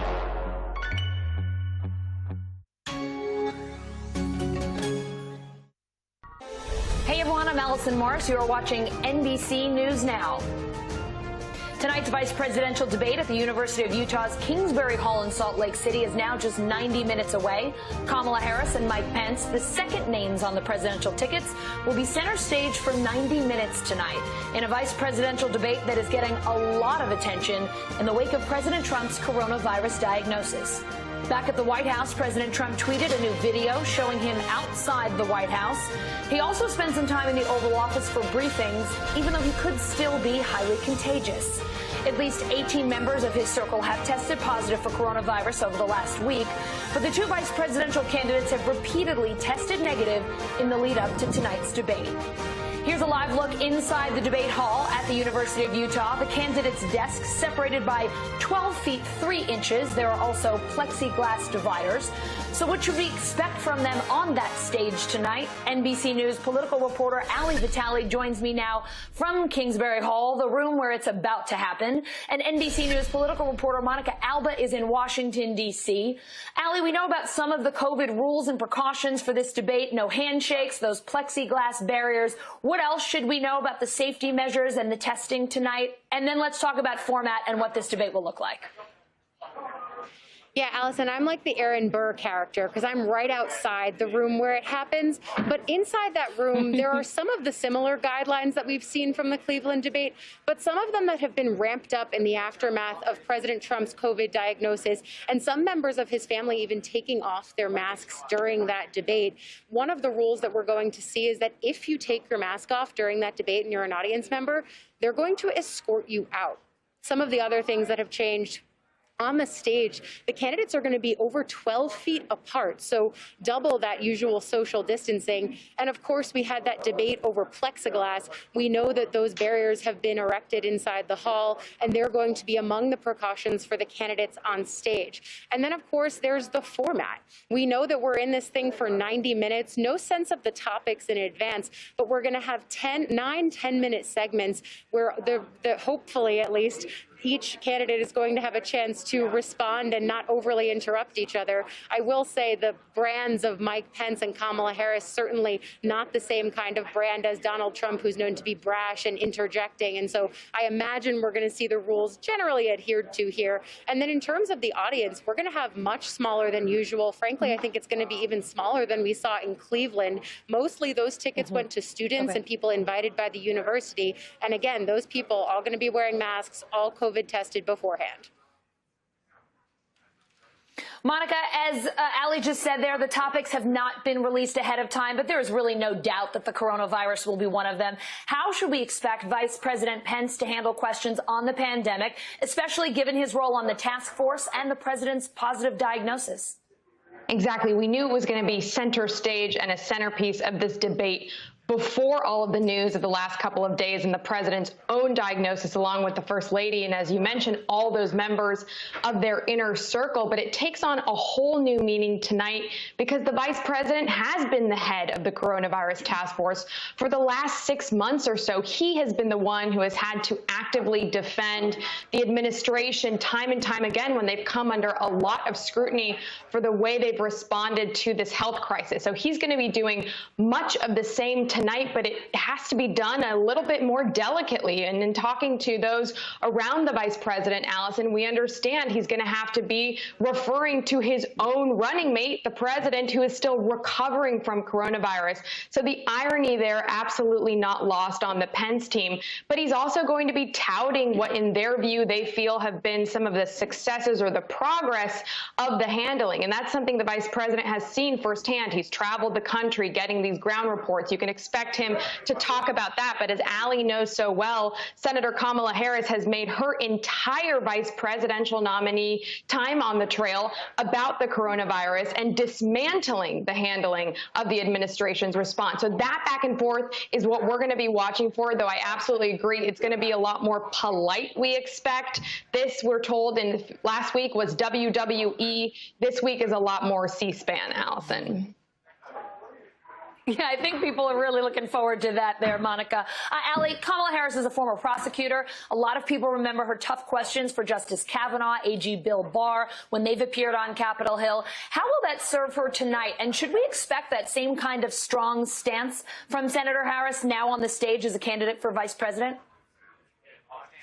Well, Allison, her campaign and her staff love to remind that she's a former prosecutor, and they love to say that she's going to prosecute the case against Donald Trump and Mike Pence. I think really the best framing of this that I've heard on a call with with Harris advisors earlier today, a senior aide said that while Harris is going to be on the stage with Mike Pence, really she's prosecuting the case against Donald Trump and his entire administration. The fact that Pence is the head of the coronavirus task force is a clear entry point for her to take the case to Pence. But at the same time, you can expect the same messaging that we've heard from her on the campaign trail about the virus, about its impact on the economy, and about the impact that it's had on Americans across the country. That is going to be the central messaging pitch. And so as much as these other issues are going to come up, I'm thinking specifically of things like the Supreme Court nomination that's potentially going to fall right in Harris's lap as a member of the Senate Judiciary Committee. Those things will come up, but we can already read the tea leaves, frankly, from the campaign trail. Every time those issues come up, Harris and Biden turn it back to their central messaging of coronavirus, the economy, and the need to uphold health care for all Americans. And I think that's going to be the strategy on the stage tonight. We've seen her campaign during the Democratic primary. We know that when she comes prepared, she can land some zingers, she can land attacks. But at the same time, the thing about these debates is they can sometimes be unpredictable. And so you have to sort of prepare for that as well. Allie, you could say this debate started earlier this week when the Pence team mocked the Harris camp's request for plexiglass barriers. Do you expect the vice president and Senator Harris to hit that hard or that low, if you will, tonight? A lot of people, as we've said, have been hoping that this debate will be more dignified and much more issues-oriented than the first presidential debate. I think just given the politicians on the stage, you're going to see it have a little bit more of that vice presidential air that you would typically see on stages like this. But look, what a win looks like for all vice presidential debates is successfully defending the top of the ticket and maybe getting a few zingers in that'll lead the news cycle the next day. I mean, the most memorable debates, those of us who love this politics stuff, remember, 1988, Lloyd Benson and Dan Quayle, my opponent, I knew Jack Kennedy, you're no Jack Kennedy, right? So if you can get off a line like that, there is a success factor here. At the same time, though, these VP debates, and all of us have said this, that typically they're pretty inconsequential. But given the stakes here, the fact that you have two men at the top of the ticket who are in their 70s, one of them was just diagnosed with coronavirus, I think people are really taking an extra look at the running mates in this case, Vice President Mike Pence and Kamala Harris, not to mention the fact that you're seeing interest higher in this election than really ever before in other presidential elections. And so I think people are really keyed in, not just on Joe Biden and Donald Trump, but on the people that they're running with and what they can further offer to these tickets. All right, Monica Alba in Washington, D.C., Ali Vitale in Salt Lake City, thank you for helping us get ready for tonight's big debate. So will tonight's debate move the needle in this presidential race? Let's look at where things stand right now and some of the first polls since the president's COVID diagnosis and some new numbers out of key battleground states. You know what that means. It is time to go to NBC News national political correspondent Steve Kornacki at the big board. Steve, take us through the numbers. Yeah, so we got 3 new state polls out in the last 24 hours here.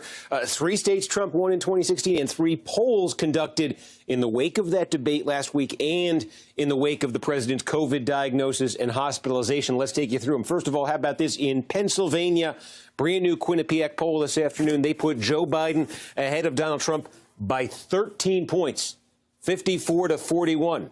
Now, there are a couple other polls out of Pennsylvania in the last couple of days that haven't been quite this lopsided, although there was one that was 12 yesterday. Even if you average together all the Pennsylvania polls that are out there right now, you're looking at a Biden advantage of getting close to 10 points in the average. And as I say again, 13 in this new poll. This is a state that Trump campaign has been talking up in the last couple of weeks when he narrowly won in 2016. They've been talking about holding on to it, but the polling news since that debate in Pennsylvania has not been good for the president's reelection campaign. We move to Wisconsin. Here's a poll not quite as lopsided as we see in Pennsylvania, significantly closer, but still an advantage in the Marquette Law poll out of Wisconsin today. Biden 46, Trump 41, and then one more here for you, Michigan. Here's a new poll from the WDIV in Detroit. Biden 48, Trump 39, a 9-point advantage. All 3 of these states that I just took you through, we got these new polls from. Let's take a look here at the electoral map. They've got something in common. Pennsylvania, Michigan, Wisconsin. They got 2 things in common. They all went for Trump in 2016, and they all went for Trump by less than 1 point. Fraction of a point in all 3 states. So we've been saying this. If you're Joe Biden and you're trying to chart a course to the presidency, your most direct path is by simply improving by less than a point on Hillary Clinton's showing in these 3 states. In the polling we're seeing today, he's doing it in Pennsylvania, he's doing it in Michigan, and he's doing it in Wisconsin. If he can make that stick, nothing else changes on this map. He doesn't have to win anything else. Those 3 states alone, moving less than a point, Biden could get to 270. All right, Steve Kornacki taking us through the numbers, showing us what the path to 270 looks like right now. Thanks, Steve. Thank you.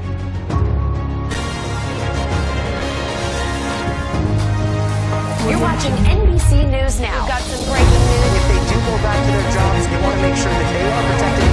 It's news made for your streaming world. Live weekdays starting at 6 a.m. Eastern.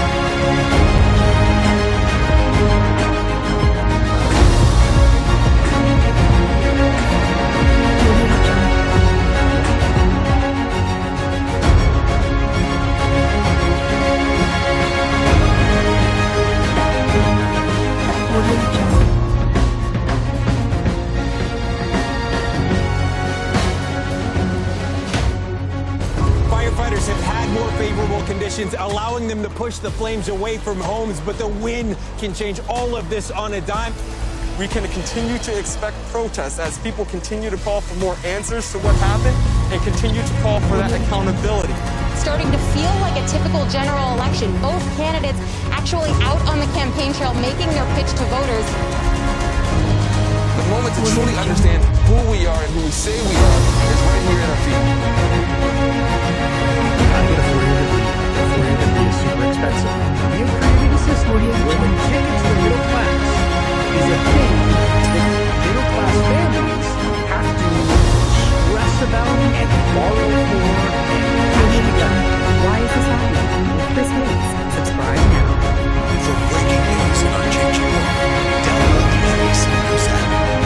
This morning across the country, what the new normal for schools will look like. Many teachers left making tough choices between the job they love and their family. What am I going to decide? Take care of my children or have a job? That's an impossible decision. You're creating a little community school. This is a moment we can just develop ourselves and develop our community. Let's turn it over to students. How do they really feel about returning to school? What I miss is my teachers. They are resilient. Today's headlines can be hard to understand, and a lot of kids have questions, so we started a newscast for them. We hope your family will watch Nightly News Kids Edition. The person leveling the accusations isn't me, it's John Bolton. I have heard from sources, and you guys have reported, that Dr. Fauci, through Secretary Azar, had been banging the pots and pans very early in the year. I worked on campaigns. If that was a campaign event, it was a crummy one. Deadline White House is now 2 hours. Weekdays from 4 to 6 on MSNBC. We paid for it, and at the end of the day, nothing's left. That means they cannot buy a flat already. Owning a home is one of life's biggest milestones to Singaporeans. More than just a roof over our heads, it gives a sense of security and comfort, sometimes even seen as a symbol of wealth or stature. But do Singaporeans really know the value of their homes? Is owning a home really a safe asset? Do you know what is the remaining lease left on the HDB? I'm not too sure about that. No idea. 70-something. For around 75 more years. And do you think that your house is an asset or liability? Of course it's an asset. I think it's an asset. It's more on a liability. Do you know that after some time, the HDB will depreciate, especially when it hits the 40-year mark? I would think so, but I think for this locality, we are still quite blessed. Yes, definitely. Down to zero value. Yeah, I know. I'm really sad actually. That's why I keep telling my husband to do something about it. Any idea what will happen to your home when the lease goes to zero? Don't know. I'm not here anymore. Taken back by the government. And how do you feel about that? Not good.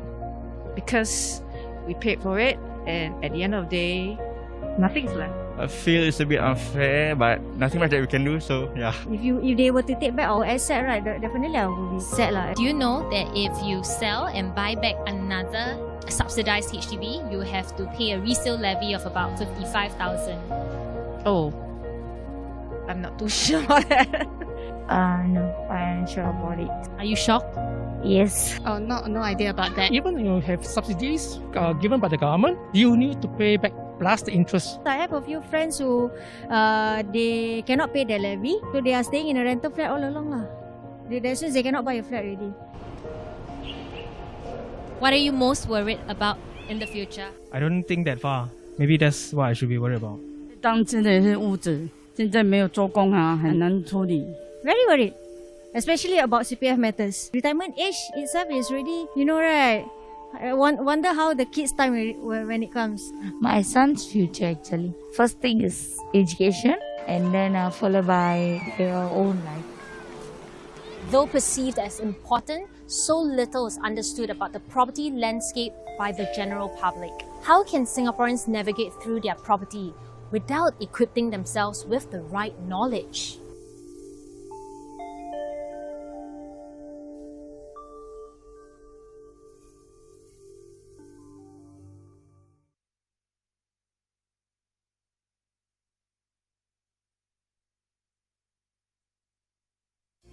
Welcome to the US election 2020. What looks to be the most explosive election in centuries. To help you navigate this very exciting US election, we will have a US election tab inside the Research Hub.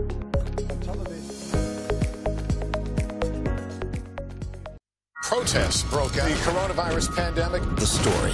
Emergency approval to treat COVID-19 with plasma. Many questions remain about how well it works. From every angle. How much of the increased tension was due to the militias that came here? On the ground. Deadly western wildfires in California. Entire communities were also wiped off the map. And in depth. One of the big concerns is indoor air quality. What are you doing to address that? NBC Nightly News with Lester Holt. What happens behind the scenes in the days and hours before the candidates take the debate stage? Joining me now, Philippe Brains, former Deputy Assistant Secretary of State and Senior Advisor to Hillary Clinton, and NBC News political contributor and analyst Mike Murphy, who's advised members of the Republican Party, including the late Senator John McCain and former Governor Jeb Bush. Philippe, you are a debate prep insider, having readied Hillary Clinton for her 2016 debate with then-candidate Trump. Talk to us about the last-minute preps that are going on right now for both candidates and their teams. I hope it's not much more than thinking about what tie I'm going to wear and do I want to have ginger ale before I go on stage? Because if you're cramming this close, either you're not ready or your staff is being really annoying. I mean, if anything, it should be people just being light. But I mean, I think up until now, you've been absorbing a lot. You've been studying a lot. You know, what Senator Harris and Vice President Pence have to do tonight is interestingly more difficult than what the top of the ticket has to do, because Kamala Harris is not debating Mike Pence. Kamala Harris is debating Donald Trump. Mike Pence is not debating Kamala Harris. She's debating Joe Biden. So to some extent, you've got to do a lot of things at the same time. You have to make sure that you're getting the business done that your boss needs to get done. And you need to make sure that you're not falling into the same pitfalls that your boss might have the week before. You want to quibble through plexiglass with Mike Pence, that's fine, or vice versa. But you have a chance to talk direct to audience in a way that you said in the last segment is more important than ever, given the circumstances. And look, these are two skilled people. This isn't spin. Mike Pence is hard. He's a machine. He is relentless. He is not going to give an inch, and he's also not going to stay on the defense. And Senator Harris is a former prosecutor. She knows how to get to the core of something. I mean, this is an unstoppable force meets an immovable object. And it's very possible that in that case, nothing comes of it. Mike, the vice presidential candidates are arguably not as well known as their running mates. So if this is a chance for voters to get to know them better, what should Kamala Harris and Mike Pence make sure they get across tonight? Well, I think Philippe is right. A lot of it are just surrogates. I mean, this is second bananas debating, you know, and so it's not that important. It's hard to remember, other than maybe Quayle Benson, a vice presidential debate that ever broke through in a meaningful way in a campaign, and, you know, Quayle's side still won. So if I were prepping Kamala Harris, I'd say, look, you can prosecute a bit on COVID because there's a disastrous record to exploit, and Pence was there, but don't try too hard to win. The Biden campaign needs a nice, boring debate where nothing happens because everything is going their way. I would be wary of Pence. He is a good debater. I think the expectations are a little too high for Senator Harris. I've been reading about what a great prosecutor she is and all that. I also remember I thought she was kind of a not particularly effective candidate in the presidential primary campaign. Well, Pence is very smooth. So I think Pence will do the classic Republican stuff to try to define Harris as one of the most liberal members of the Senate, to kind of put the focus on her through some of the old Republican hits.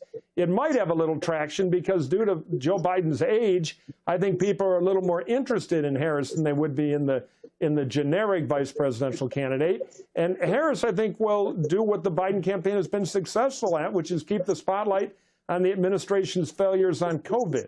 So I think that'll kind of be it. But if I were Harris, no need to try to blow up the world and win the whole debate today. Just make it another day on the campaign, beat it to a draw, and that's a great day for the Biden campaign. Philippe, you mentioned the plexiglass barriers, which have really been a hot topic in the last 24, 48 hours. How does the coronavirus pandemic, the limitations that it puts on this stage, how does it impact the debate and the candidates' strategies heading in?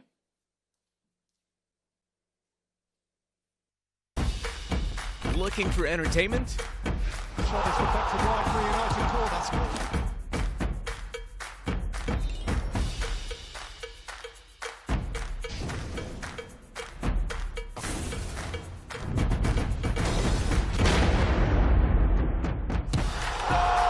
From live TV to on-demand shows, cast a wider search for your entertainment from $5.90 a month.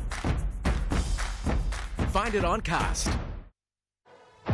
The new Dell XPS. With a more compact design, it's even easier to carry all that power. It's just a thing of beauty.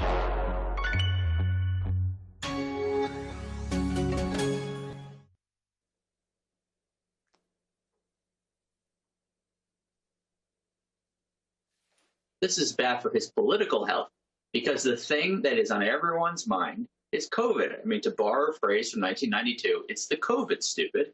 And this is essentially Mike Pence wearing a COVID tattoo across his forehead.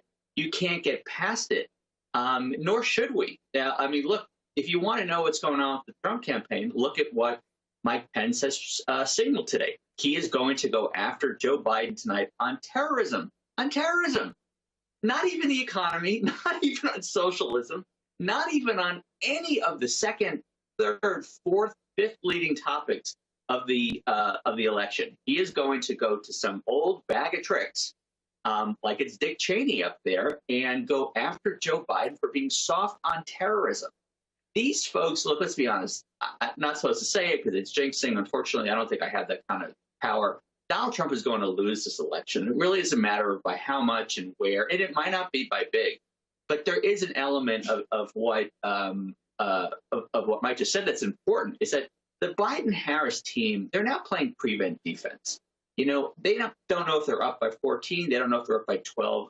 They know they're up enough, but with 26 days to go, that they don't have to light the place on fire. Could Kamala Harris dismantle Mike Pence? Absolutely. Does she need to? No. Should she try too hard to?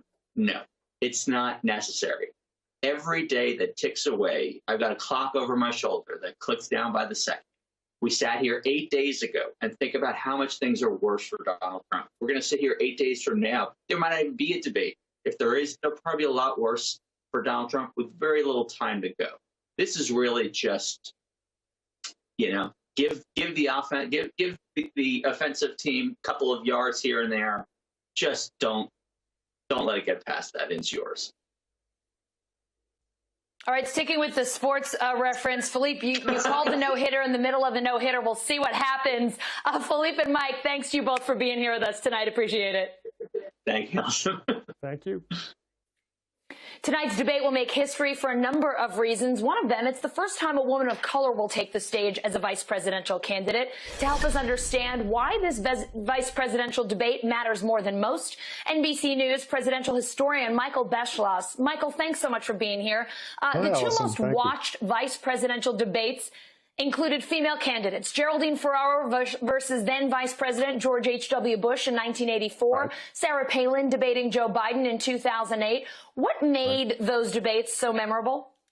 They were path breakers in 1984. People wanted to see if you can believe that things were so bad that many of the viewers who were polled said they wanted to see if a woman could look like a president, if you can believe this. 1984, and Geraldine Ferraro stood up to George H.W. Bush, who said to her, what very good idea, he said, Mrs. Ferraro, let me help you with the difference between Iraq and Iran. And she came back and she said, Mr. Vice President, I almost resent that you feel you have to teach me about foreign policy. That set the tone for later debates. How has the landscape changed for Senator Harris since those two debates of the past? How do you think she will be judged on that stage tonight? Will it be harsher than it would be for a traditional male candidate? I hope it's not. I think it will be. From everything we see from surveys, even this late in human civilization. You know, Allison, we are 100 years after women were guaranteed the right to vote by the Constitution, and still there are a lot of Americans say that they have trouble seeing a woman as president or vice president. So unfortunately, it should not be this way, but one of the things that Kamala Harris will have to do is make sure that people see her as a possible and plausible future president. And that's especially the case because she's running with a candidate, Joe Biden, who's in his late 70s. Mike Pence is doing the same. Donald Trump is in his 70s. These are two vice presidents who will not only be vice president if they are elected, but have a more than usual chance of being president. 1 in 4 vice presidents in history become president. What will you be watching for in particular tonight through your historical lens, if you will? I'll be looking to see if both of them look like people that people can feel comfortable with as a president. And that's the problem, because usually in a vice presidential debate, the two candidates are trying to defend their presidential nominees and go after the other, you know, sort of doing it in the stead of the statesman-like president. That's what Joe Biden did, for instance, with Paul Ryan in 2012. Kept on really going after him. And the problem with that is that's very different from what most people think of as a president. The worst example for them not to follow tonight would be Dan Quayle in 1988. Lloyd Bentsen, his opponent, said, "Senator, you're no Jack Kennedy," which was a not bad line. Quayle completely blew it by responding. He looked like a stunned child, had almost no rejoinder. It may people think maybe Quayle is not up to being president if something should happen to George H.W. Bush. It really wrecked his national career. We have been talking so much about the added attention on tonight's debate, given the ages of the presidential candidates, given that President Trump has the coronavirus right now. We do know that historically, vice presidential debates haven't moved the needle all too much in terms of Election Day. Are we putting too much attention on this debate? Do you think it will move the needle in this one? It's very possible. Unfortunately, it usually only moves a needle if someone makes a mistake and helps the other side. But this, as I've suggested, is a year when people are very conscious of the fact that whoever is elected vice president this fall, you may very well see in the White House at some time in the future. And the other thing, as you know well, Allison, we are in a year where people are hypercharged with politics. People who normally are not interested are obsessed with every single minute of this campaign. So I think the result tonight is we could see the vice presidential debate tonight in American history that gets the most attention of all. It is a year like no other. It may very well be a vice presidential debate like no other. Michael Beschloss, thanks for being with us. Thank you for having me, Allison. With the strong divisions leading up to Election Day, it may be hard to imagine that there are still undecided voters out there, but they will be crucial this year. In Arizona, some undecided voters are paying close attention to tonight's vice presidential debate. The latest poll from Data Orbital shows Joe Biden leading Trump by more than 4 points in the Grand Canyon state. MSNBC senior national correspondent Chris Jansing joins us now from Flagstaff. Chris, with both presidential candidates well into their 70s, we have been talking about this so much. President Trump battling COVID. The vice president and Senator Harris now have elevated roles in this campaign, potentially a lot more attention and more eyeballs tonight. Will they influence the undecided voters, and will this debate potentially influence the undecided voters you've spoken with? I would go even, Allison, a step beyond influence to saying that tonight can be decisive. That's what they're telling me. I mean, I think Michael Beschloss was spot on. This really is unlike anything we've seen before, where, frankly, people don't even know, in many cases, the names of the vice presidential candidates. And what I'm hearing is not unique to Flagstaff, because I've been spending weeks now traveling these battleground states, and all along it's sort of been building these questions about both of the presidential candidates' age and their health, and then you add on top of that the president gets COVID, and exactly what you've been talking about, which is suddenly people start thinking, particularly these undecided voters, well, what if who's ever elected can't fulfill their term? And even if they do, even if, for example, it's Joe Biden, will he run again? If he decides not to, given his age, that elevates Kamala Harris to the top potentially of the pack running on the Democratic side. So I think we've truly never seen anything like this.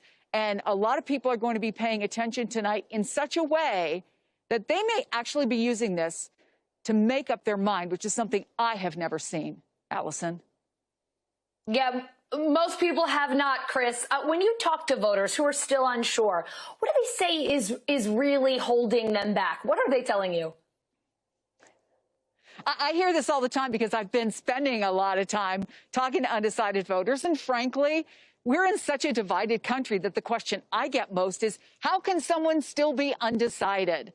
And so I ask that question always. And look, not everyone is paying close attention. When you talk about some of the folks who have other things going on, for example, one of the people we talked to, who was a mother with 2 young kids, she's been consumed with helping them at school and trying to, situate their whole family. She's working from home.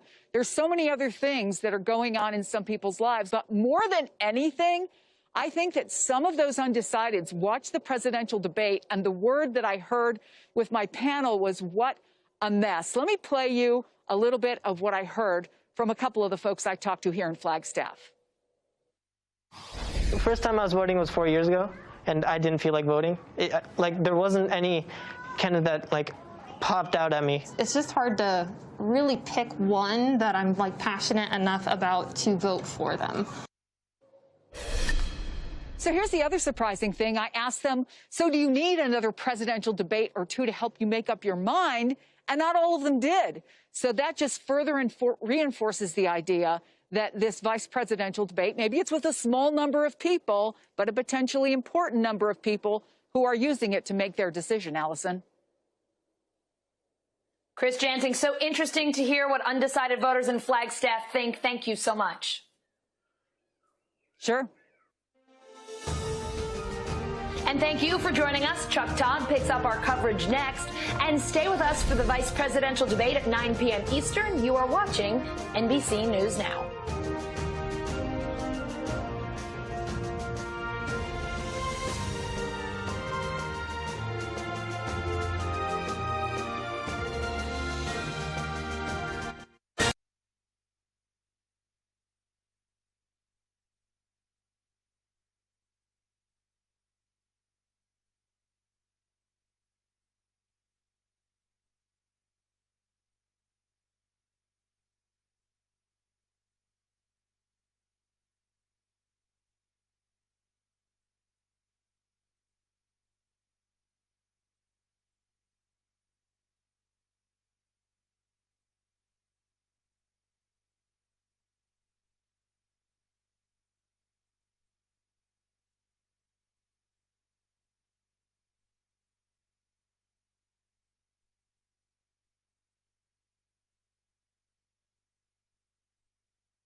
tonight, Pence and Harris face off. We're looking very much forward to the vice presidential debate. I want to thank the people of Utah for being so welcoming.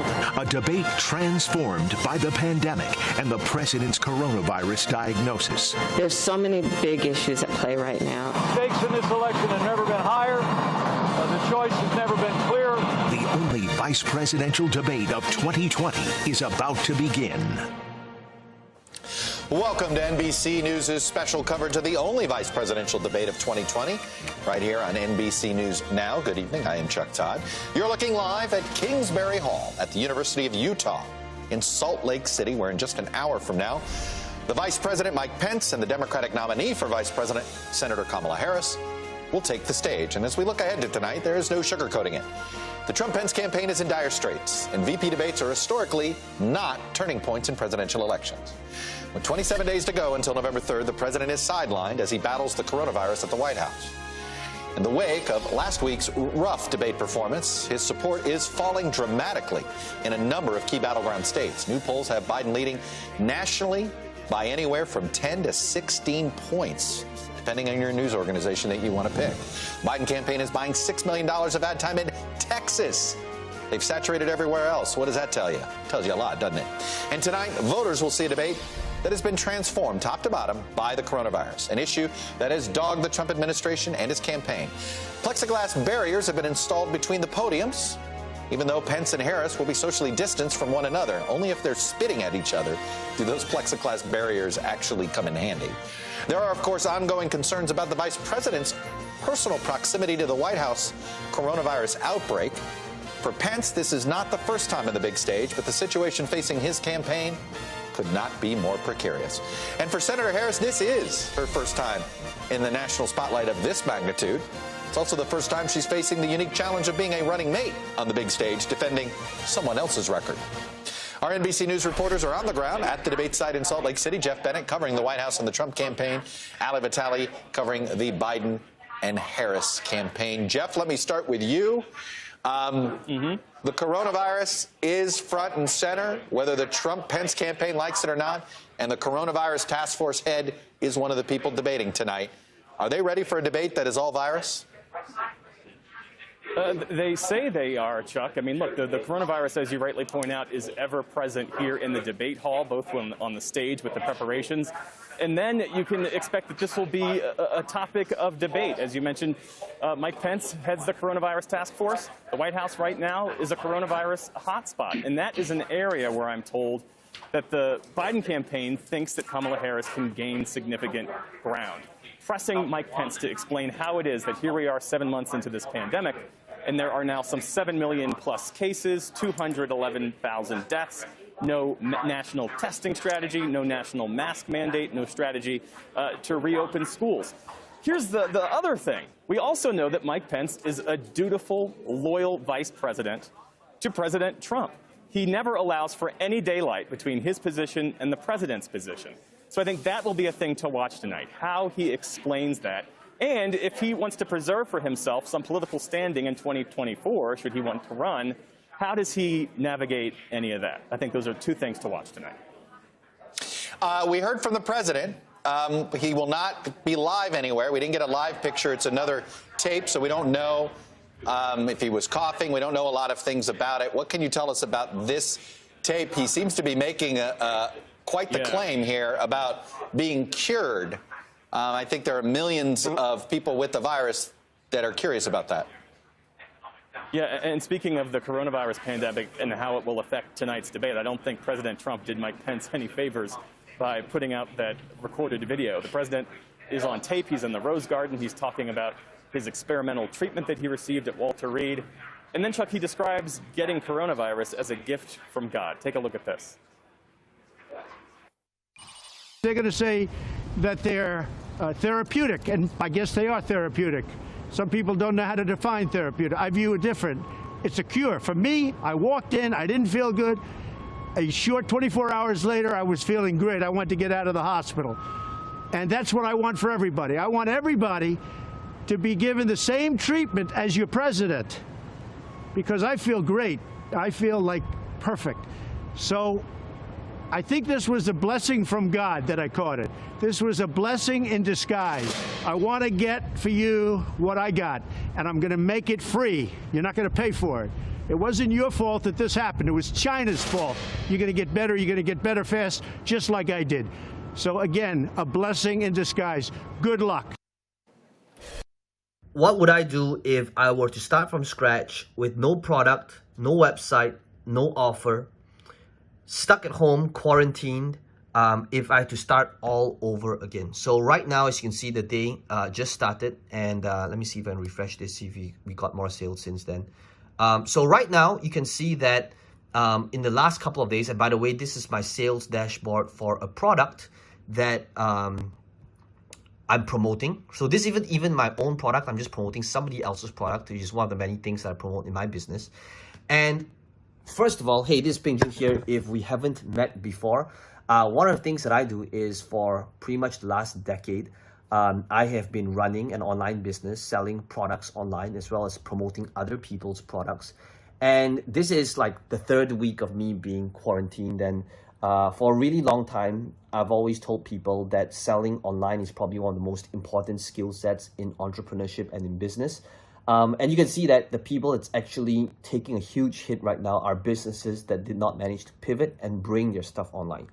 And this exclusive invite is actually to show you and invite you to this training that's going to be done virtually to show you how you can actually build and develop this skill set. How can you actually build, grow, and scale an online business, even if you're totally new, even if you've never done anything with regards to online marketing? How can you actually start this journey, master this journey, and build, grow, and scale this thing that you've always wanted to do? Whether it's promoting your own products, whether it's promoting somebody else's product, I want to be able to show you and give you the roadmap on how you can make this happen. Okay, so all you need to do is click on this link below, sign up for this training. Yes, it is going to be free, and yes, it is going to be live, and I'll see you in person really soon.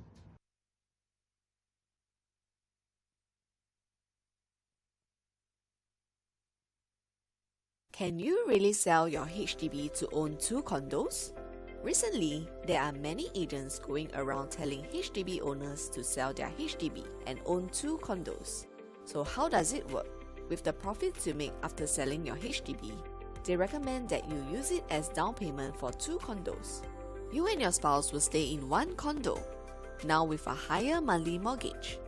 Then you rent out the other condo and use the rental income to offset its mortgage.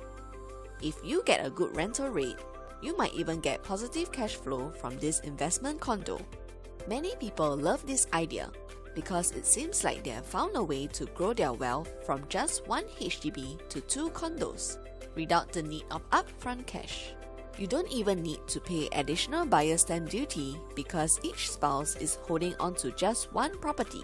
And as you continue to stay and get rental income from another unit, both your condos may appreciate in value, and you can sell them at higher prices in future, in turn profiting from them. Sounds like a wonderful plan, right? But here's the risk most agents won't tell you about. Both you and your spouse must continue to stay employed in order to service the higher mortgage loans. If you or your spouse were to lose your job or income, you will have a hard time servicing 2 mortgages at the same time. Given the weak economy outlook and uncertainty ahead due to major events happening around the world, it is hard to predict if you or your spouse will remain employed in the next few years. Selling your HDB to buy 2 condos is still a good idea, but you have huge risks to take. While many Singaporeans have given up hope about building up their wealth through properties, property expert Dr. Patrick Liu thinks otherwise. Dr. Patrick Liu says that even with harsh cooling measures, there are still many little-known hidden property opportunities that ordinary Singaporeans can take advantage of without selling their HDBs to buy 2 condos and burden themselves with high mortgage loans. And with his vast experience in the property market for more than 20 years, Dr. Patrick Liu has taught many students how to own multiple properties, even as HDB owners. And if you have always wanted to use properties to grow your wealth, here's the good news.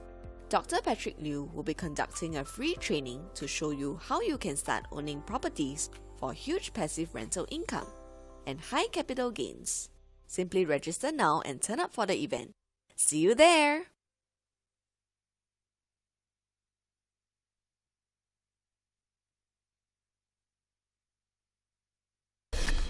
So we could do a fact check for days on that. Oh my gosh, yeah. Yeah, there was a lot there. But to bring it back to the debate again, I think Mike Pence will be forced to explain how it is that the Trump campaign continued to have these in-person huge rallies, including that event at the Rose Garden last Saturday, the nominating ceremony for Judge Amy Coney Barrett, where we don't know, obviously, how President Trump contracted the disease, but we do know that there are now more than a dozen Trump campaign officials and White House officials who attended that event who are now testing positive. Jeff Bennett, as you said, the president, he only added to Mike Pence's sort of long response list that this debate is going to, I think, end up being for him. Jeff Bennett, thanks. Ali Vitale, what is the Kamala Harris plan tonight? And I say that in that there are, there are all different ways she could be. She could be very aggressive if they want to be. Or at the end of the day, do they want to do no harm? I think there is the do no harm approach there, but frankly, Jeff was very gracious in saying that Trump made Mike Pence's job harder, because we already were talking about what a steep climb Mike Pence had for tonight, defending all of the different things that Trump has said and done on the pandemic. And now that he's contracted the virus himself, it only makes it harder to get off of that topic. And that topic is exactly where Kamala Harris wants to be on that debate stage. On the campaign trail, every issue that has come up, from the Supreme Court to everything else, has always been turned back to the coronavirus pandemic and the White House's mishandling of it. So the fact that Mike Pence is the head of the coronavirus task force, of course, that made that messaging easier. But the way that President Trump has talked, even just in the hour before the debate, you see his Twitter feed, and it seems pretty clear that he's going to be live tweeting what's happening on stage, always wanting to insert himself into the narrative here. And frankly, there's no exception when you think about this vice presidential debate. Mike Pence is going to have to get up there and play defense. And for Kamala Harris, she's just going to continue pressing this message, prosecutor style, as her team likes to remind, on the mishandling of the pandemic and the way that that has impacted the economic recession and all of the other crises that the American people are facing right now. I would say, though, there's a few open threads from Joe Biden's time on the campaign trail that I'm wondering if they come up tonight, specifically the way that he has repeatedly said he's just not going to answer questions about if he believes that there should be more justices added to the Supreme Court. He's said he's not going to answer that because he thinks it's a distraction. But that's something that Kamala Harris, when she was out on the campaign trail, she expressed an openness to. And so I'm wondering if certain loose threads like that are actually going to come up on the debate stage. Because when I think about Kamala Harris on the debate stage, we all watched her during the Democratic primary. She's strong on follow through. She's strong on preparation. Again, she's a prosecutor, right? But where she used to falter was in the follow through. She'd get back out on the campaign trail the next day, and the positions would get a little muddier and a little bit foggier. The difference here is when she goes out to Arizona on the campaign trail tomorrow after the debate, she's doing so as a running mate, not the candidate, and that might solve that problem. Right. Very quickly, Jeff Bennett, the president made a whole bunch of claims there. I just want to clarify things. Has his doctor put out a statement that he's cured? Has his doctor said he's virus-free? Has his doctor said he's tested negative? No, he hasn't. His doctor has said none of those things. And we should also add that his doctor has not said when the president first tested negative. So we don't really know what his precise window of infection was and how many people were exposed. And the infection count, both at the White House and the campaign, continues to go up, Chuck. That's for sure. Jeff and Ali, thank you both for getting us started on the ground in Utah. So let's look at where this race stands right now. Let me go over to Steve Kornacki at the big board. And Steve, we've been deluged with polls in the last 72 hours that paint a picture of this campaign that, frankly, we haven't seen in any presidential campaign in October since 1996. Right now, if all of these polls are taken at once, it looks like it's over. What is happening? Yeah, seeing a candidate well over 50%, seeing these double-digit leads. I mean, yeah, we had, look, our NBC Wall Street Journal poll had it at 14. Our friends at CNN had it at 16. Those are some of the highest national numbers we've seen, but a bunch of others have come out, too. There's a Fox News poll tonight that has it at 10 points. So if you average together all the national polls that are out there right now, our NBC News poll average has Biden leading on average basically by 10.5 points, and that is movement. The NBC polling average last week, just before the debate, was about 8. So that's 2.5 points of movement in Biden's direction nationally in the national polls over the last week, and again, into double digits there. Now, where it gets a little complicated is when you go from the national level and you start taking a look at the battleground states. Let me show you what the picture looks like there. You see Biden leads top to bottom, and I should say that the battleground states that we're listing here, these are all battleground states where we have gotten polling post-COVID diagnosis, post-debate last week. That's what you're looking at here. In some of these states, there's a few polls, and some of them, like Ohio, we've only gotten one. But you see Biden leads ranging from a point to 8.5 points. Pennsylvania, Michigan, 6 there in Wisconsin. Again, these are basically all Trump 2016 states, with the exception of Nevada. So you can sort of see there 10.5 point lead for Biden nationally. When you translate that to the swing states here, you've got Biden advantages, but some of them are close. It still remains the case if Trump could somehow, now we're saying 5 or 6 points, if the race moves 5 or 6 points in his direction, you can see how those swing states would start to fall pretty quickly into the Trump column. But at this point, it is clearly a big national lead for Joe Biden, and Biden is clearly ahead.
when it comes to the swing states. That's for sure. And just to clarify, some of those states we have multiple polls, and those are the average, right? Like, 'cause I've had a lot of people ask me about a certain poll.